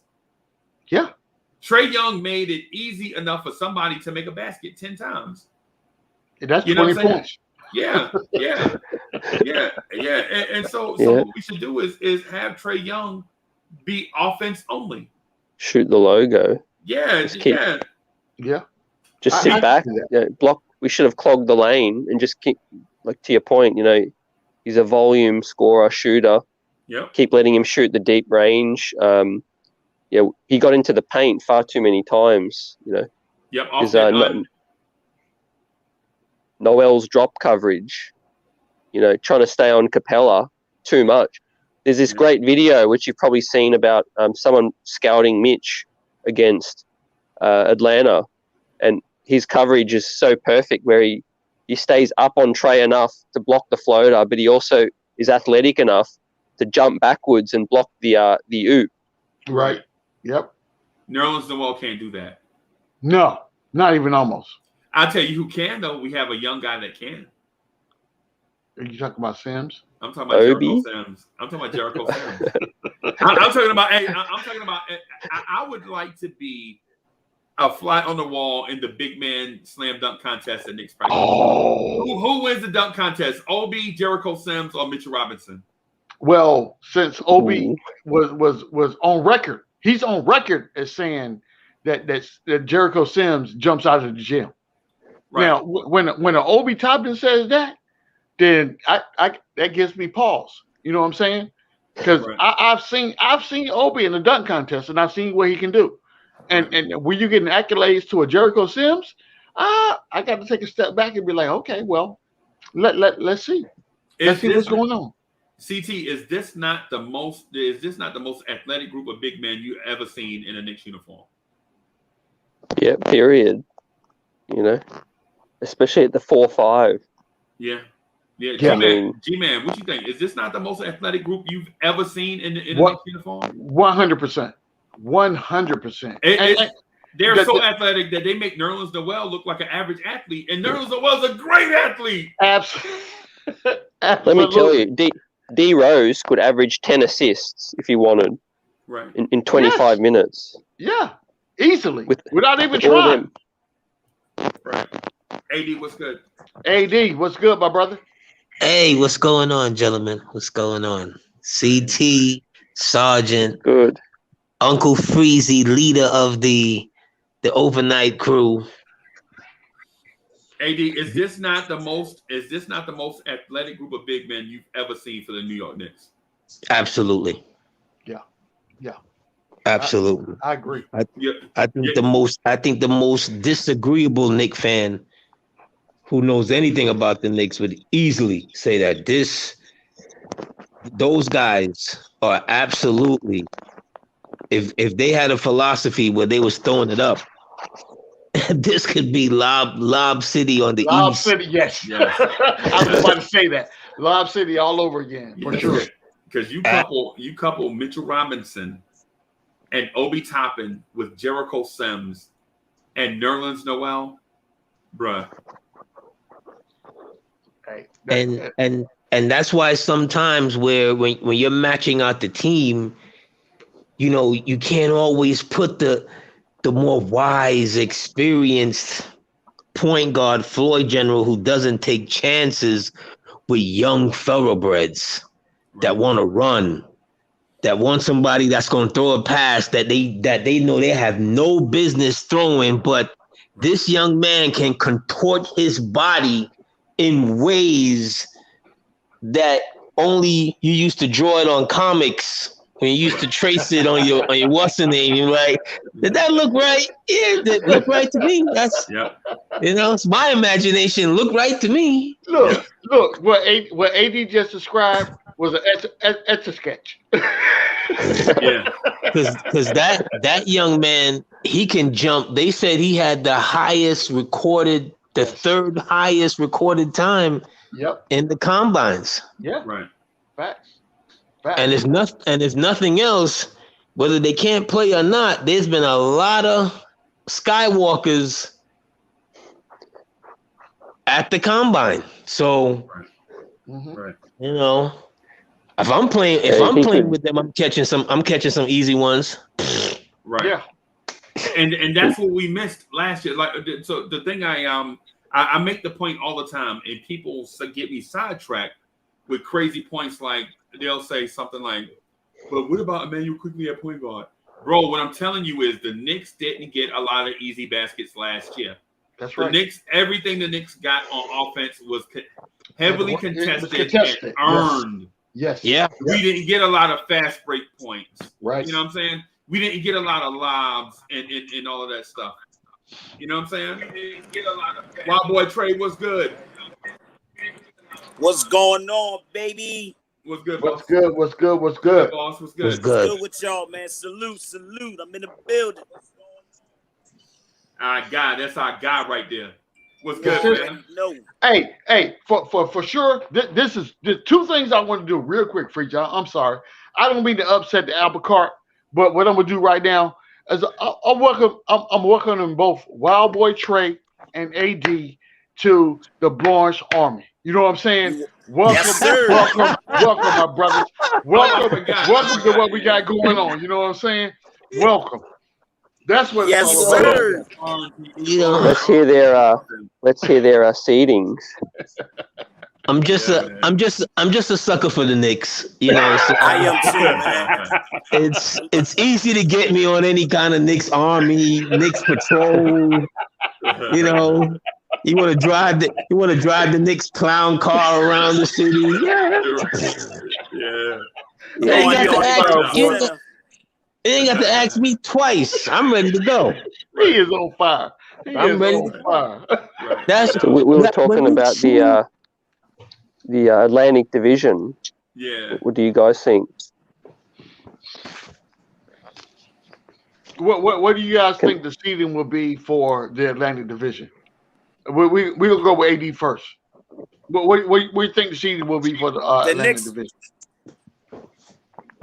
Well, I never really paid those things any attention, to be honest with you. I never really paid those things any attention because they only get me upset. Fact. You know what I'm saying? Yeah. For me to listen to the prognosticators come around September or in October, ESPN puts out its rankings and the Knicks will be minus 34. Those things used to drive me bananas. Oh, I'm with you. I don't want to. So let me see what the team look like out of camp. Right. You get a couple of camp games in. We haven't had a team like this that got some things, that got some pieces to it in a good time, in a good minute. That's a fact. I'm not looking at schedules, none of that. I got you. Let me see you when you roll. Let me see you when you roll into the Garden, and we're gonna send you home the way you came in. Right. Send you out the way you came in. I like that. Wild Boy Trey, what's your thoughts on the Atlantic Division and the seeding? How do you think the Knicks? We finished in number one. Okay, brother. Say again, Wild Boy Trey. Go ahead. The Knicks are finishing number one. Okay. All right. I'm with you. We are number one. Who do you have at number two? Brooklyn. They right after it. Okay. They're nipping on the heels. Is that what's going on right now? They're nipping at the heels? You never know. Brooklyn might finish they might finish lower than that this season. Injuries always derails them. I don't trust Brooklyn for some reason. Yeah, I'm gonna tell you why. I'm gonna tell you that, to your point. I'm gonna tell you why I don't trust Brooklyn. I don't trust Brooklyn because when you okay, I would never dispute the fact that they have talent on the team. That's never That's a never fact. a topic of conversation. The topic of conversation is one, can you stay healthy? Because we saw last year they could not, right? So when you can't stay healthy, you can't you cannot build continuity if you're not on the court at the same time. What do I you tell you build like this. continuity? Go ahead. I tell you like this. Even if they fully healthy, even if Brooklyn is fully healthy, with the additions of Kemba Walker and Evan Fournier in our draft picks, I don't think they can beat us because we still have something they don't have, and that's a defense. And I'm talking about a ferocious defense that can get after any team in this league. I like the defensive perspective, but and however, I would never overshadow the fact that we're talking about Kevin Durant, James Harden, and Kyrie Irving. Look, that right there, I don't care what defense you put out there. Those guys right there are I mean, that's a couple steps But there'll be above. load management, you know. But yeah, Kevin Durant might drop 50, but he giving 50 up. Trust me. They don't have no defense over there. I agree. They don't play just drafted defense. somebody. Yeah, they did.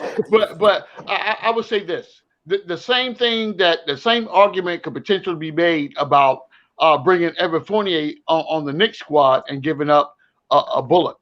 So people will argue the fact that with Bullock we're giving up defense, but with Fournier we're bringing on offense. So you're giving up something to get something. You know what I'm saying? Would you agree or disagree? I really don't see a big drop down. I don't see the big drop down that everybody sees with the Bullock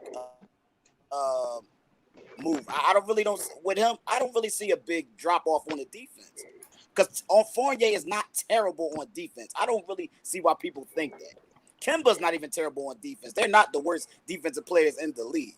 You know what I'm saying? They can play some defense, but they might got to.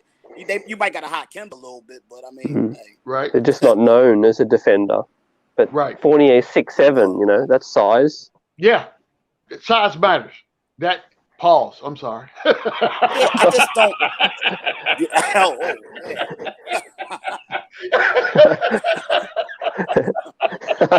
I just see it like.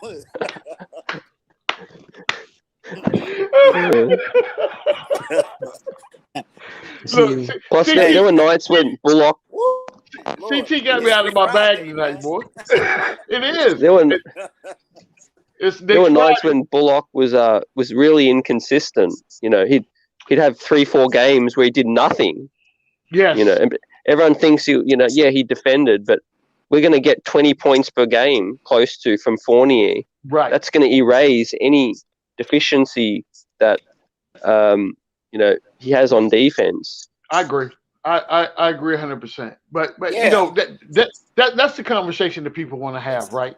Because they say that we got rid of Bullock, we brought Fournier in, but Bullock was a better defender than Fournier. But you know Fournier is going to give you 20 points in a night. Well, you know what?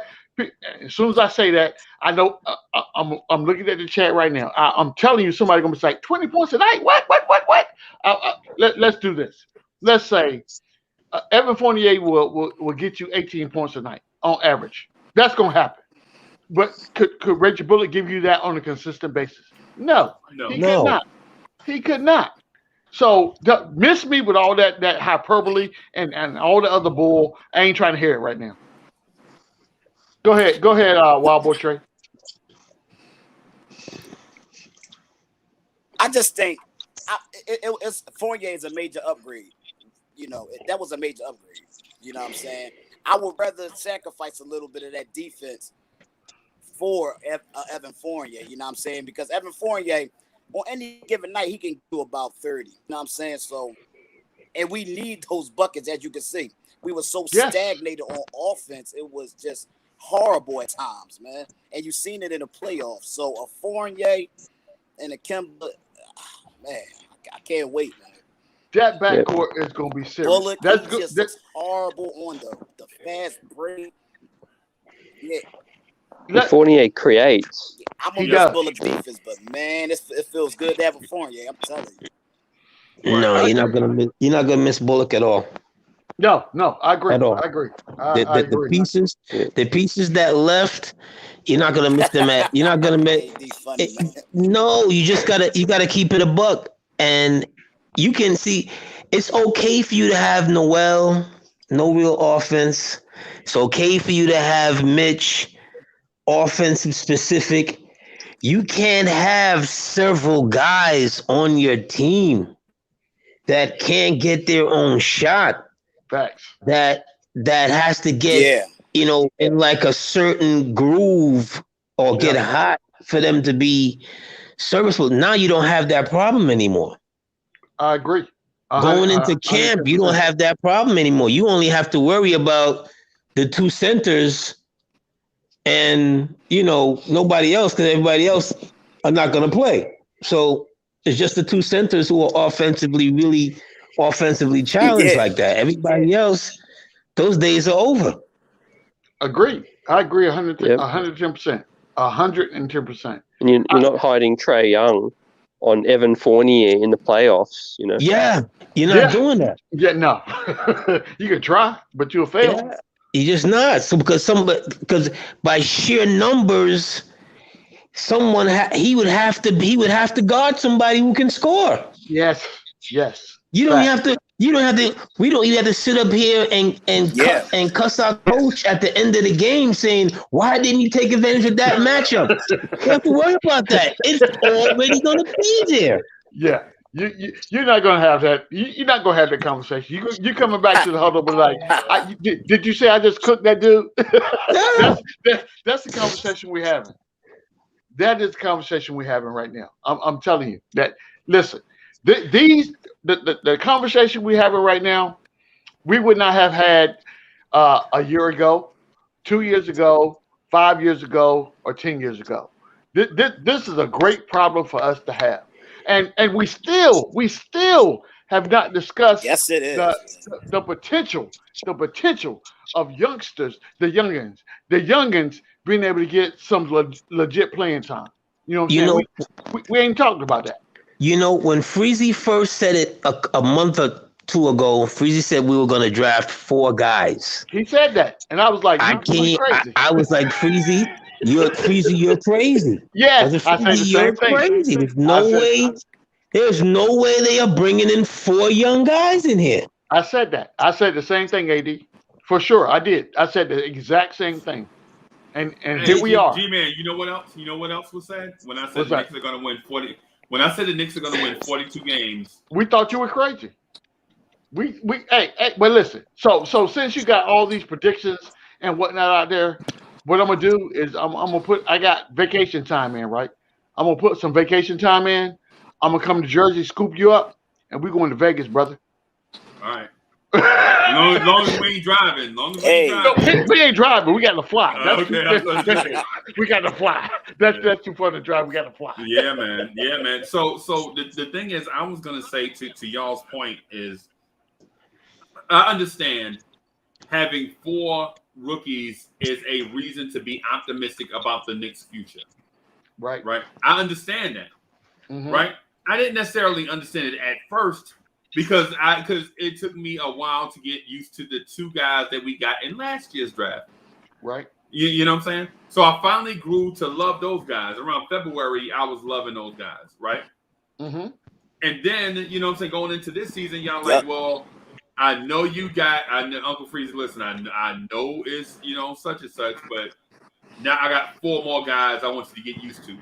So I'm like, you want me to get used to 8 young guys on the NBA roster? Excuse me, this is too much. This is overload, especially coming out of the Frank Ntilikina era, the Kevin Knox draft. Okay. You know what I'm saying? You want me to love 8 Frank Ntilikinas, 8 Kevin Knoxes. I don't want to do that, bro. I want to win. So Freezie, let me help you out. Number one, we don't have 8 Knoxes or Ntilikinas on the roster. That's not what we got right now, right? Right. See, So you see, when he says stuff like that, he's just trying to draw people's dander. he is, and you know what? No. These thoughts are my own. I'm holding And they should myself. never and they should never leave from within your own. But no, that was disrespectful. I'm just saying.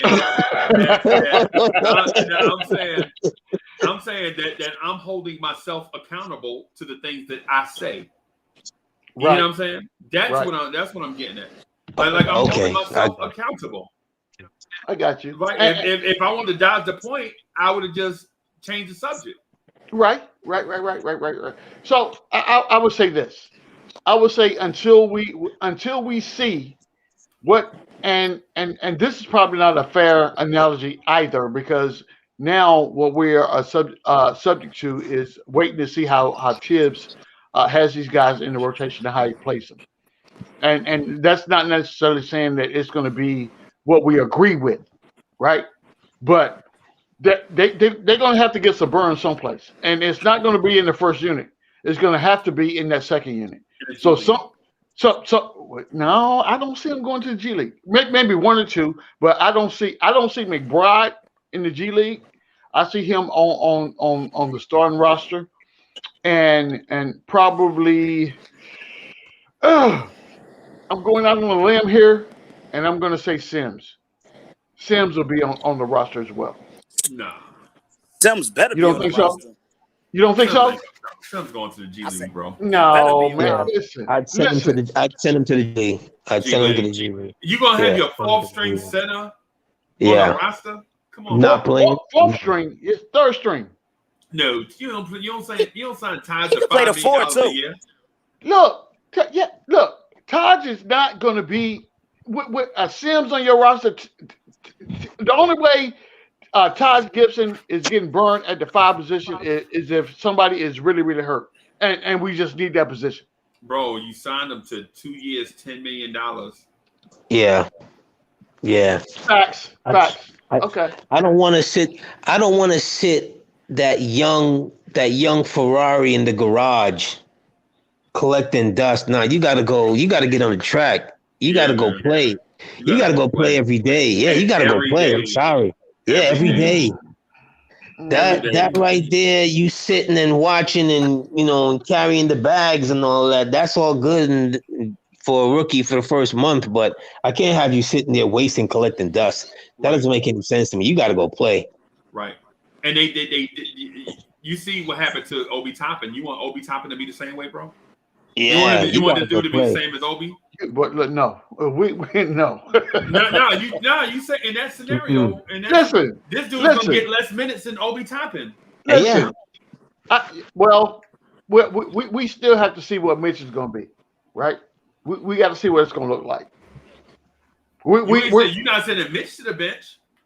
No, well, again, we have to see what Mitch is gonna be. We have to see because we don't know. Mitch is going. What we're doing right now, we're doing a whole bunch of hold on.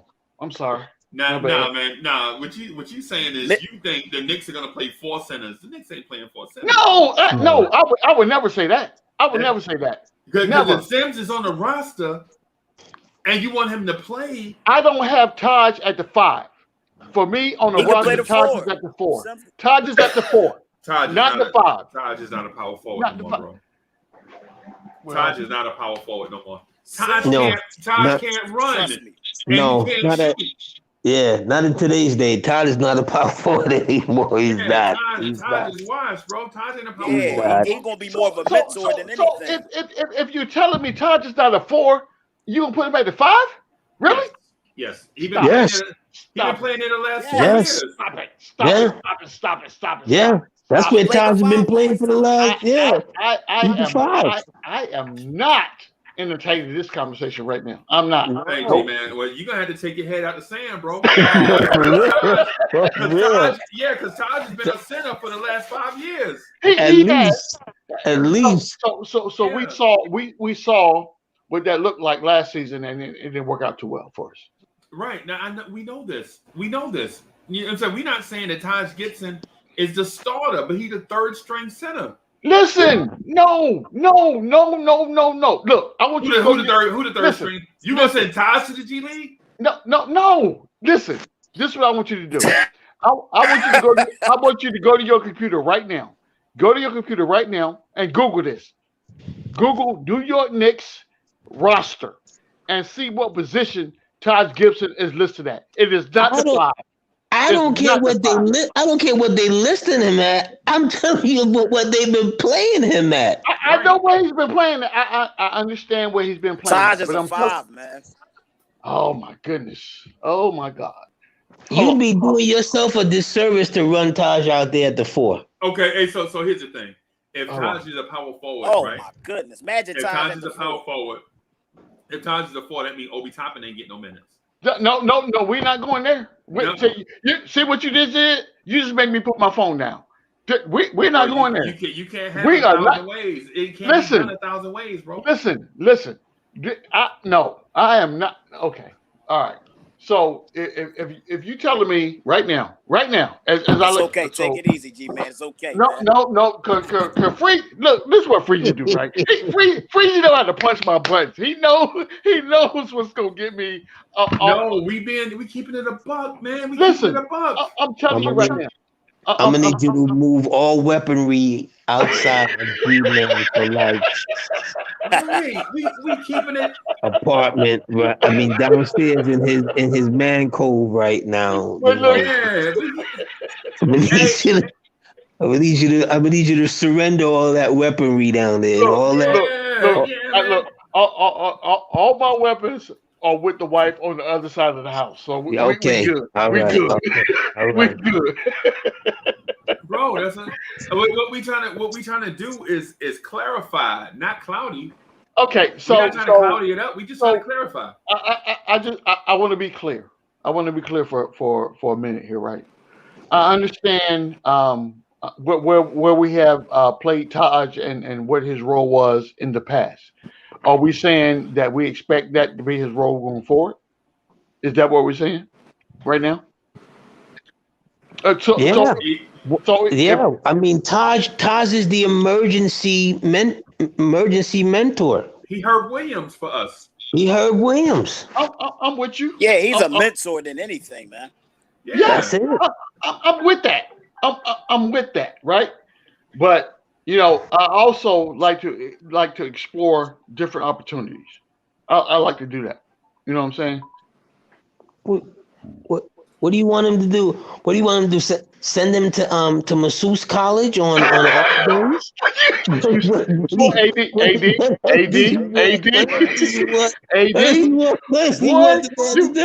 You clowning right now. You are clowning. I don't understand.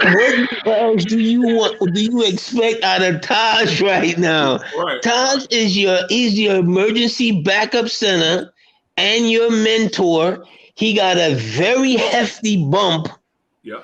He got a very hefty bump to man these two roles, and you want to give this man something else to do. I don't understand you. What? This is what I want. I want options. I want to be able to, with the people that's on the roster that we have right now, as currently constructed, and I'm not even including the young players that we talked about, right? So if we don't include the young players at the 5 position, the only 2 people that we have is Mitch and Nerlens Noel. And then if you're bringing Taj in as a break glass in case of emergency, that's what we got to do, right? Right. So that means Jericho sends in the G League. That's what we said.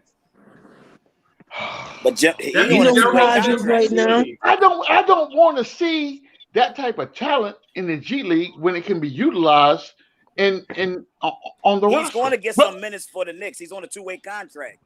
Yeah, he is. But I mean, I can't dictate. I can't dictate when that happens. If he goes to the G League, he goes to the G League. Fine. I'm good with that. Now listen to this. It's done. Now, if Sims do play, somebody's spot is in trouble. That's all I'm saying. I already said that. So I'm telling you, look, listen. boy can play. Oh God. Oh my goodness. Oh It's my goodness. it's a good problem. It's a good problem to That boy have. different. And It's a keep guys great hungry. problem to have. It's a Yeah, great problem to it's a have for good sure. problem. It's a good problem It's a to great have, problem. and it'll keep guys. And it'll keep guys hungry. Yep. Yes, yeah, it keep them from getting stagnant, and that. Oh, I'm gonna have agree. to. I agree. Totally. I will be right back. Give me 2 seconds. 2 seconds. That's why I said when we were talking yesterday, Freezie, I was like, you know what? I backtracked on like how fast do I really want to make a deal? I'm like, well, I don't know if I really want to make a deal just yet, unless it's so, I can walk away from it and feel good about it. Right. Because now you got other things to look at. You got like, okay, wow, we've really got some potential here on our draft class, and okay, hold on here a second. Let's rethink major this. potential, man. Yeah, let's rethink this. It's what I was The telling potential you. we got. Okay, We got Trey. potential that could replace a few people. And it's what I was telling and it's what I was telling AD back when we were discussing trading the draft picks and young players for Dame Lillard, right? And I'm not saying that I was right about the Dame Lillard debate. What I was saying is take a deep breath. Let's see what we can get first, because we may have an adequate replacement, not in one person, but across the board. You're right. Yeah. And so so where we are today is we have a point guard that's a good defender. We have a potentially good young 3-and-D wing, right? We have a point guard, a Euro point guard that looks like a young Goran Dragic. I personally I think he's gonna be better. You know what I'm saying, than Dragic, right? But that's neither here nor there because he's not here this season. And then you have Jericho Sims that you have no idea what you have or what to do with. Right. That's why I'm saying instead of trading for a Bradley Beal, let's calm down and have a deep roster as opposed to putting all our eggs in the basket with one guy who, once you get him, you still gonna have to fill out your roster anyway because you traded away so much stuff to get him. That's what I'm saying. Because in a Dame Lillard trade, you would have had to trade Obi, Quick, RJ, Miles McBride, Quentin Grimes, Jericho Sims, Jokovitis, 2 first-round picks in the future. Stop it! Right trade the upstairs. Trade the upstairs and downstairs of your house. Y'all clowning tonight. Y'all clowning tonight for real. This is a conversation we had in the basement.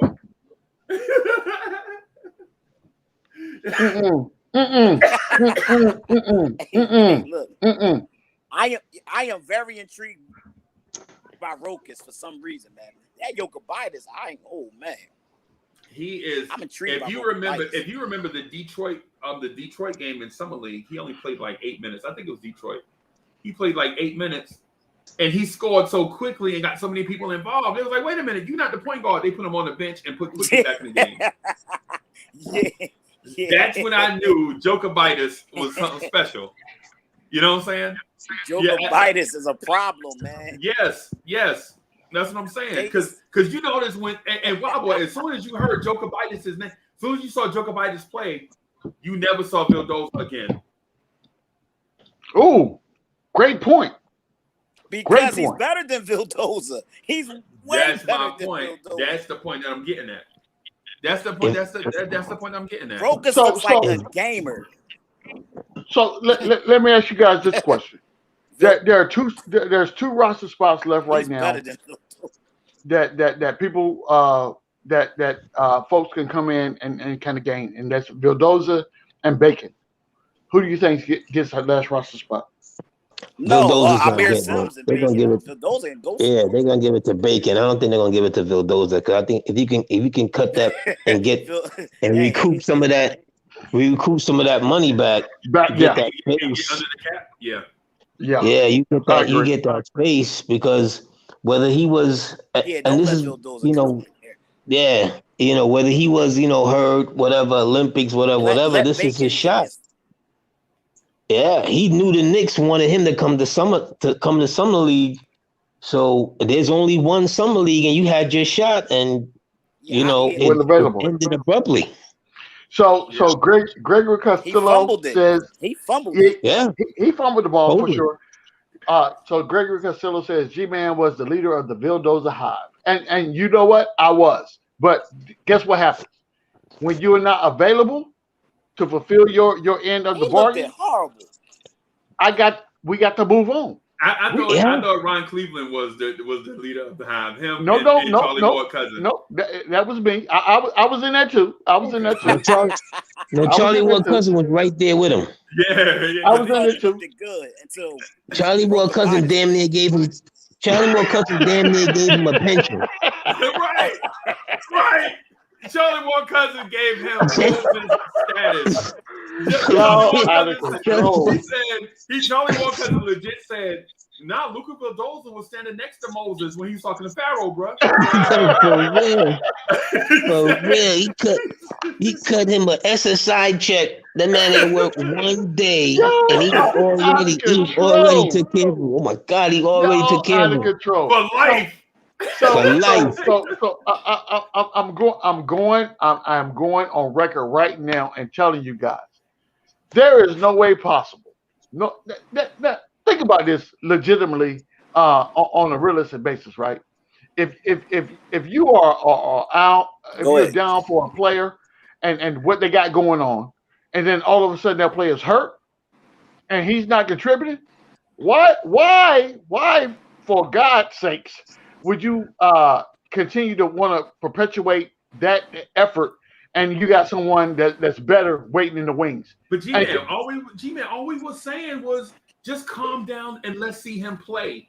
That's all we was saying, and we were called haters. Yeah, we were called haters. We were like, just calm down. Let's just watch him play. Listen, these people, and this is why I love Freezie. This is why I love the Blorange Army for this specific purpose right here. When these comments come out, now this dude is hurt. He can't play. He cannot fulfill the obligation of his contract right now today. Right. So what are we really talking about? Why are we really having this conversation? So if you're going to tell me 4 or 5 months ago when he was healthy, yes, I felt that he could participate and bring something positive to the team. Of course. G-Man, Cornerstone Cav was rocking on me. This is what Cornerstone Cav did on Knicks morning. He was like, that's what Cornerstone Cav was doing on me. I was like, bro, you can't do me like that, Cav. I'm a man. Why you playing me like that, Cav? Cav was like, no, Luka is the savior. I was like, bro, Luka is not the savior, but calm down. Hitting all kind of high notes. Yeah. Oh my God. Sound like Philip Michael Bailey, still all kind of high notes. Yeah. Just losing it. Absolutely. Y'all on fire tonight, boy. Y'all on fire tonight. Absolutely. Let me tell you another thing that always kind of, gnawed at me a little bit once the European ball player and the international ball player came on the scene. Mm-hmm. It took a lot of shine away from the homegrown talent. Right. Yeah, facts. Facts. And a lot of guys, see when you draft a European guy or whatever, he's already on a league. Yeah, right. And you got to buy him out, or he has to buy him. You got to buy him out. Yes, facts. So that's 2 spots. Mm-hmm. Spot that he was already on. Now a new spot. He's gonna come and eat. He's gonna come and eat that food twice. When you're a dude just coming out of college. And you one and done, or you on 2, whatever. You already behind the game. For a lot of those guys, they're gonna be 2nd round picks or no round picks. Right. Facts. Because of the Euro invasion. Guys that we heard about just because he was a pro at 15, and because he's a pro at 15, don't make that he was any good. Right. That's a It fact. just means he was just playing against grown men. Don't mean Right. he was Yeah. good. Right. And don't even mean those grown men were any good. Okay. They just getting paid for it. Right.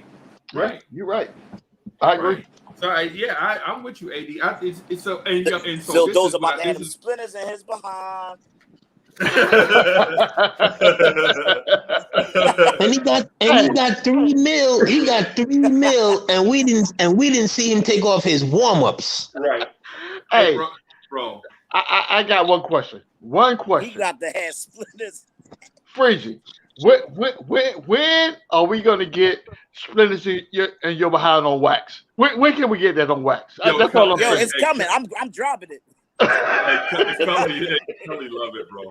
Cully love it. Hey, listen, Cully we will about hit to have me a show called Splinters in Your Behind. Cully will hit me at the most random time with splinters in your behind. Splinters in your behind. Hey, splinters in your behind. Yeah. That's what boy look here. I didn't know Splinters in you your were serious. behind. I didn't know you were serious until I knew you were dead serious when you started singing it. That's like Freezie is Kevin Knox is really. the lead singer. Oh my God! It just can't. I just want to make Cully laugh, and then it wind up being something. Yeah. Y'all know how it is. We troll each other often. Yeah. Often. And it's fun doing it with people that have thick skin and are not so sensitive. No doubt. Because you know what I'm saying? It's fun to do because the little pokes and jabs is not meant to be personal.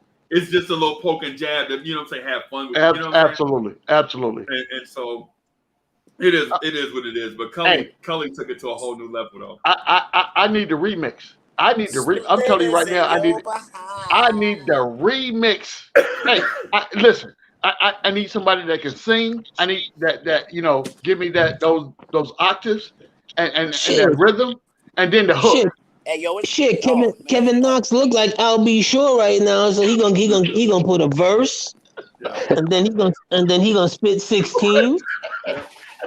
You know, because I would tell that brother something. You ain't never.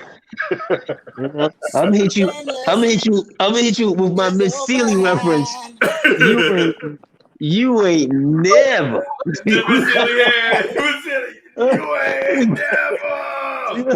We go down south for the free. We go down South Carolina, the backwoods. You ain't never.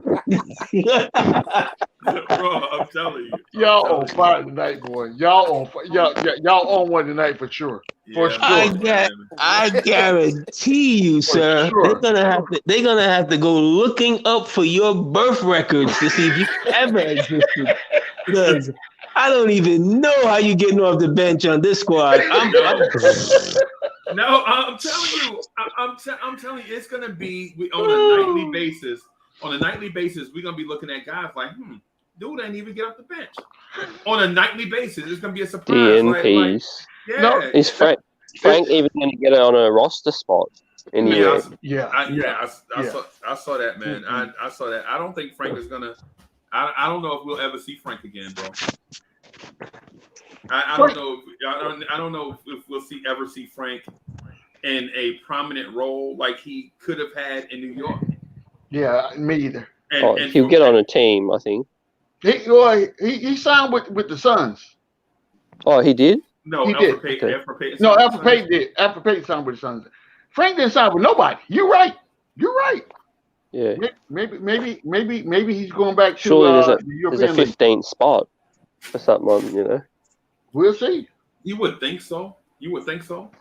But I mean, I'm surprised. I mean, Trier never got picked up, and that's been 2 years. Yeah, and he even got drafted in the G League draft, and still didn't make an NBA roster. Exactly. Yeah. And so let me start that conversation. Let me speak to that then. Have our drafting and personnel decision making of acquisitions been that terrible when guys leave, they never play again? Because think about it, we're talking about like Jacob Evans III got cut by us. You hadn't ever seen him again. Moutier. That's a great point. You're talking about Frank Trier. You're talking about Troy Williams. You remember Troy Williams? Yep. Oh. Kadeem Allen. Now why do we gotta seem like we the black hand? You sign a contract with the Knicks. If you don't make it here, you out the league. These guys been bouncing around from team to team every 10-day tryout. And yet still Freezie want to throw it on us. Think about this, Harper was getting free meals all last season, and he's not even on any roster. Hold up. You know what I'm saying? Hey, there's only 450 slots out here, my guy, but the Knicks don't control all of them. We only got 15. Look at Delano's comment. Pull up Delano's comment. Frank Ntilikina is signed by Ford the modeling agency. Oh my God! Absolutely.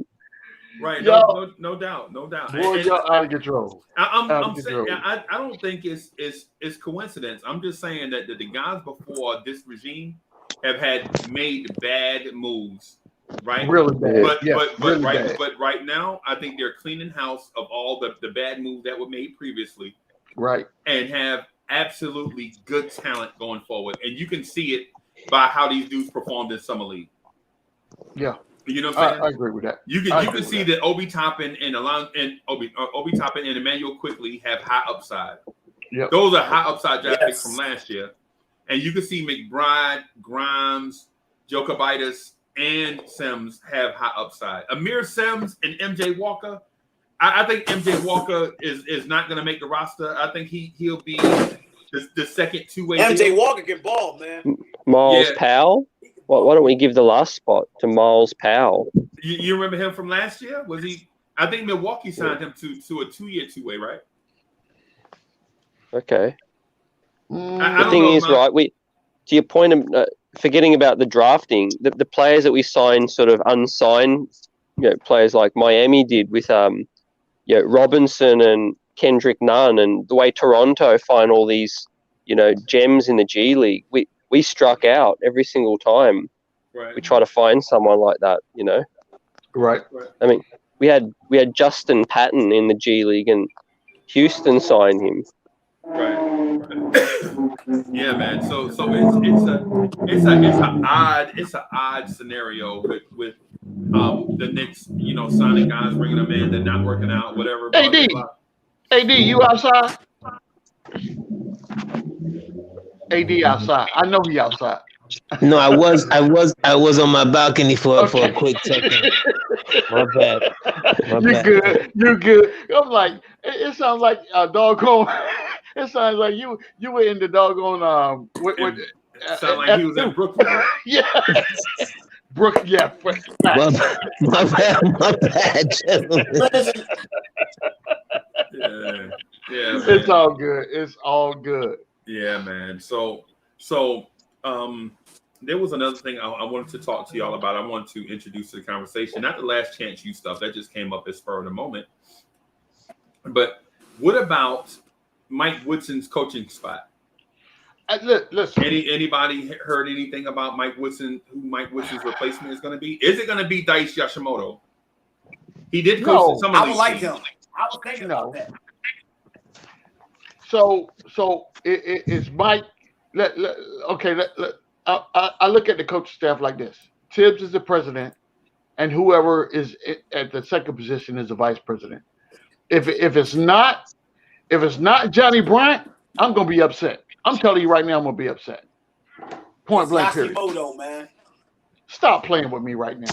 Both are already on the coaching staff.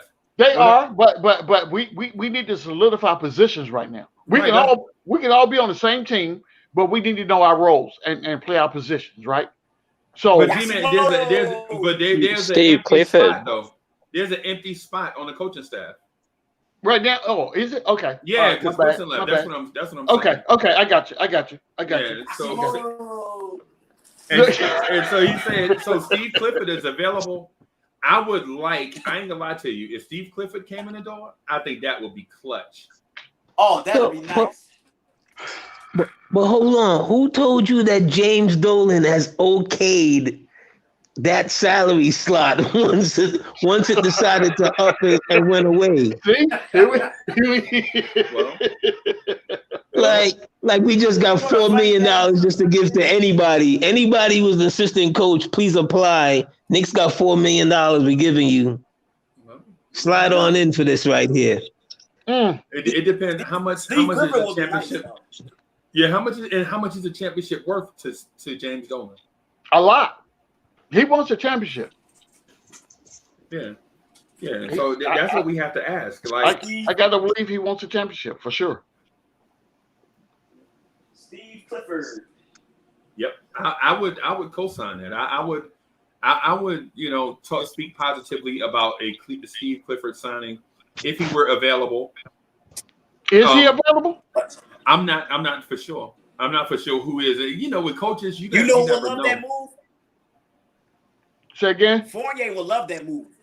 And Kemba. Yeah, because they did play for Steve. Yeah. I'm with and Tibbs, he's best friends with Tibbs.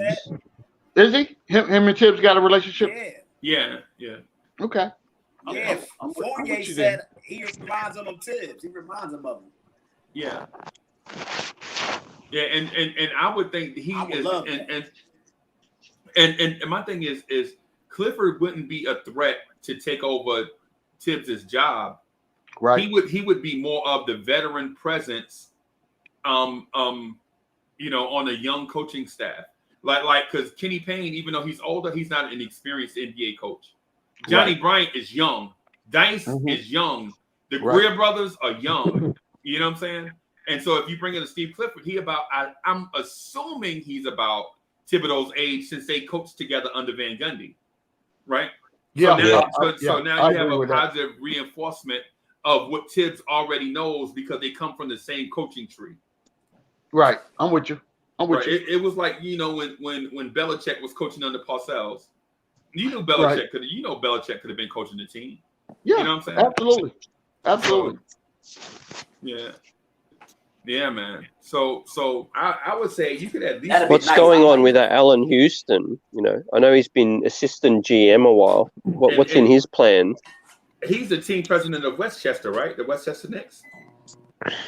I thought so. Allen Houston's plan is to remain a company man. Hey, just bring Latrell Sprewell out of retirement.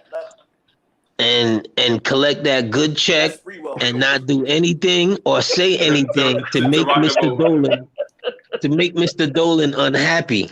And her. Okay? That's what. See, we gotta. I remember. God's sakes. Yeah, we gotta understand something. Your playing career is gonna be a lot shorter than your after career. Oh, that's a fact. That's a fact. That's real talk, for real. That's real talk. That's spoken like you spoke that like a real old man just now, bro. Oh no, we got.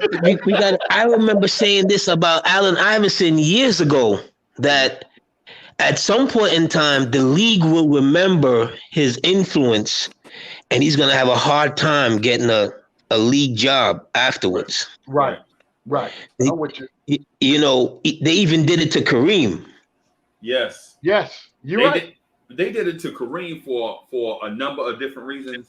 I think the weed thing killed Kareem, right? Yeah. The weed, I'm not going to speak for Kareem per se because everything that I've seen Kareem in and about Kareem is a salt of the earth man, right?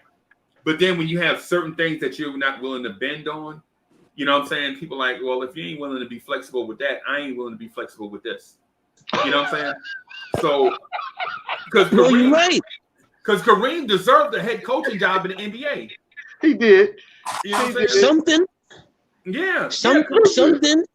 He was. I remember the last time he was hired. I think in the league capacity, Isaiah Thomas hired him to work with Eddie Curry at one point.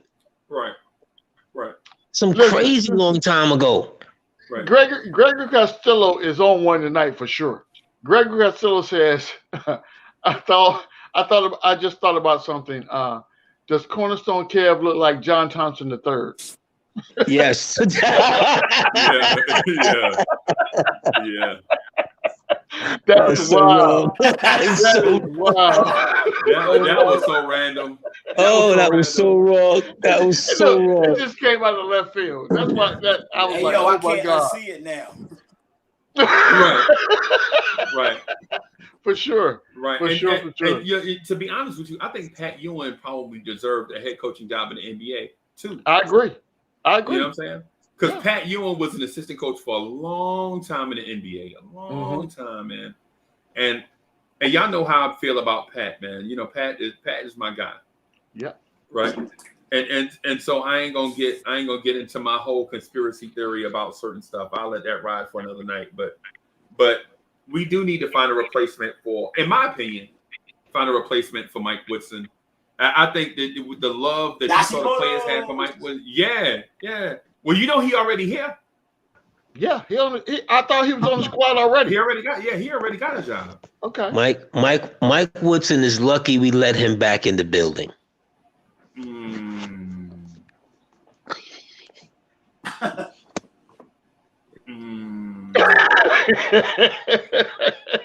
I don't know what to say to that, bro.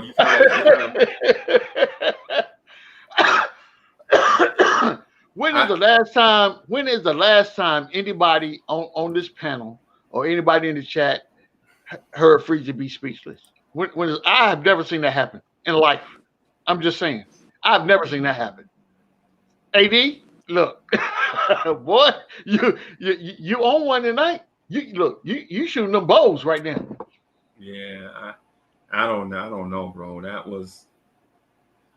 I don't know. I think Kenny Payne's going to get a real job soon.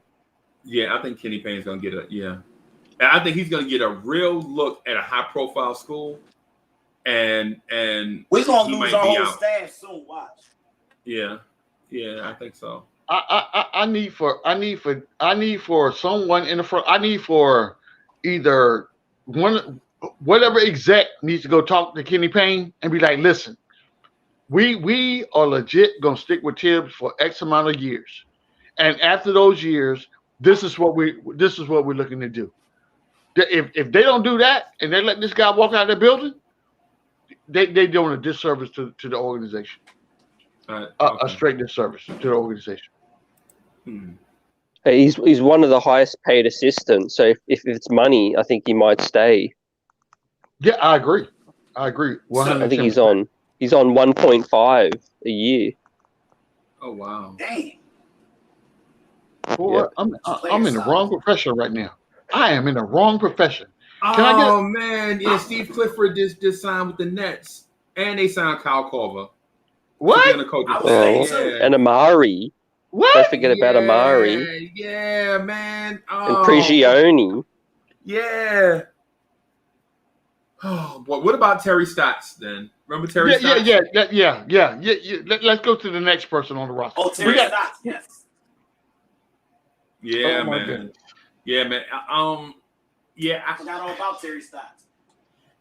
Terry Stotts and Caleb Canales are the authors of Dame Time. People just think Damian Lillard just got good. Like, oh, I'm just great. Nah, man. You know what I'm saying? Nah. Terry Stotts and Caleb Canales are the authors of Dame Time. And if you bring that here with a young dynamic point guard that can shoot it. Yep. I mean, bro, but I don't know how that'll work with Tibbs and wide open offense and a smothering defense at the same time. With a Tibbs, whomever you bring in from an offensive coordinator standpoint, Tibbs, you're gonna have to at some point you're gonna have to rely on that Tibbs is gonna listen to that dude that's in his ear, right? Woodson, when Woodson comes to Tibbs and says, "Hey, this is what we need to do," from an offensive standpoint, then Tibbs is going to listen to that. But if you don't have that pedigree, Tibbs is going to be like, go sit your butt over there and go get me some Gatorade or whatever the case may be. I ain't listening to you right now. I'm trying to coach the team. And that's what we can't have. We need that balance. We need that offensive and defensive balance. So whomever we bring in, whomever that person is going to be, we need to make sure that, Tibbs is going to be listening to that guy. Right. Right. What are you gonna say, Coach Tibbs? He'd be like, "Hey, Coach." What you say, Hey, coach. This old young man right here got something to say. Yeah. I'm gonna let y'all talk about it on your own.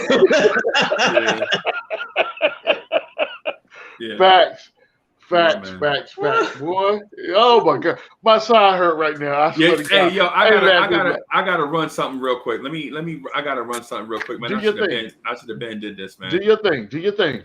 Yo, what's good, everybody? It's your guy, City for Real. You know, the co-host of the Knicks at Night podcast. It's your boy. I'm chilling. The Blorange family is rocking. Y'all know what to do. Throw those orange and blues in the chat. Y'all know how it is. And maybe I will catch you on the next live. Let's get lit. Get that energy all the way up. Let's go New York Knicks. Holla.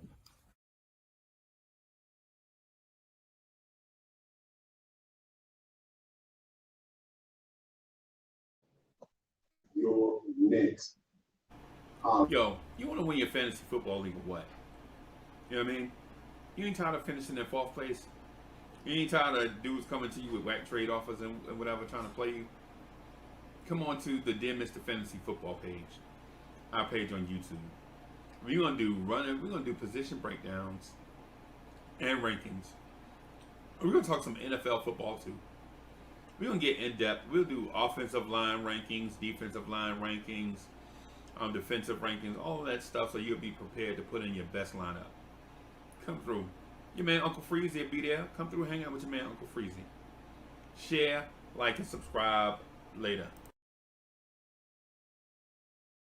Your man G-Man for life. And this is your boy, the one and only Cornerstone Kev, aka Star Child, and we're the hosts of the hit YouTube show, The Pod Couple. Hey, please tune in on every Thursday, ladies and gentlemen, at 6:30. We'll be here to get you the latest buzz, rumors, gossip, and opinions on our beloved New York Knicks. There will be laughs and surprises. But no tears. So be sure to subscribe to the channel, smash the like button, and turn on the notification bell, and share this on social media and spread the word. Again, thank you for tuning in, and we'll see you there. And please say a prayer for us, because I don't know how I can deal with this guy right There here. we go, ad lib. Really See, this is what happens when we ad lib, That was right? pretty good. Thank you. Yeah, man. So we got to run some ads occasionally every now and then to kind of break stuff up and keep everybody Honest. aware. No doubt. So G-Man, I gotta get out of here. I'm end it here, man. I got some stuff that I gotta do early in the morning. Okay. Right. All right. Hey, All right. so I want to thank everybody for coming through. AD, sir, it was a pleasure. CT, as usual, it's been a pleasure, sir. It's been great, man, having you on. I love your takes, bro. I ain't gonna lie to you, man. I love your takes and thoughts on Knicks-centric stuff. Hey, so before you close out, Freezie, what I want to do is I'm going to make an official arbitrary acceptance into the Blorange Army. My man CT gets an automatic entry. You know what I'm saying? He gets an automatic entry. I'm just saying. I got that love for him. You know what I'm saying? Put me in. That's how we roll. Okay. All right. No doubt. Hey, thank you everybody for coming through. G-Man, you heard from Kev? I have not. I'm gonna hit him up first thing in the morning, and then I'll hit you up and let you know when we're gonna because we're gonna do a commercial tomorrow. If I have to drive to Jersey and pull Kev out of his bed, we're gonna get a commercial done tomorrow. For facts, that's gonna happen. Okay. Well, we'll holler at y'all later. Thank you everybody for coming through, staying up with us. We'll holler at y'all on the flip side. Peace.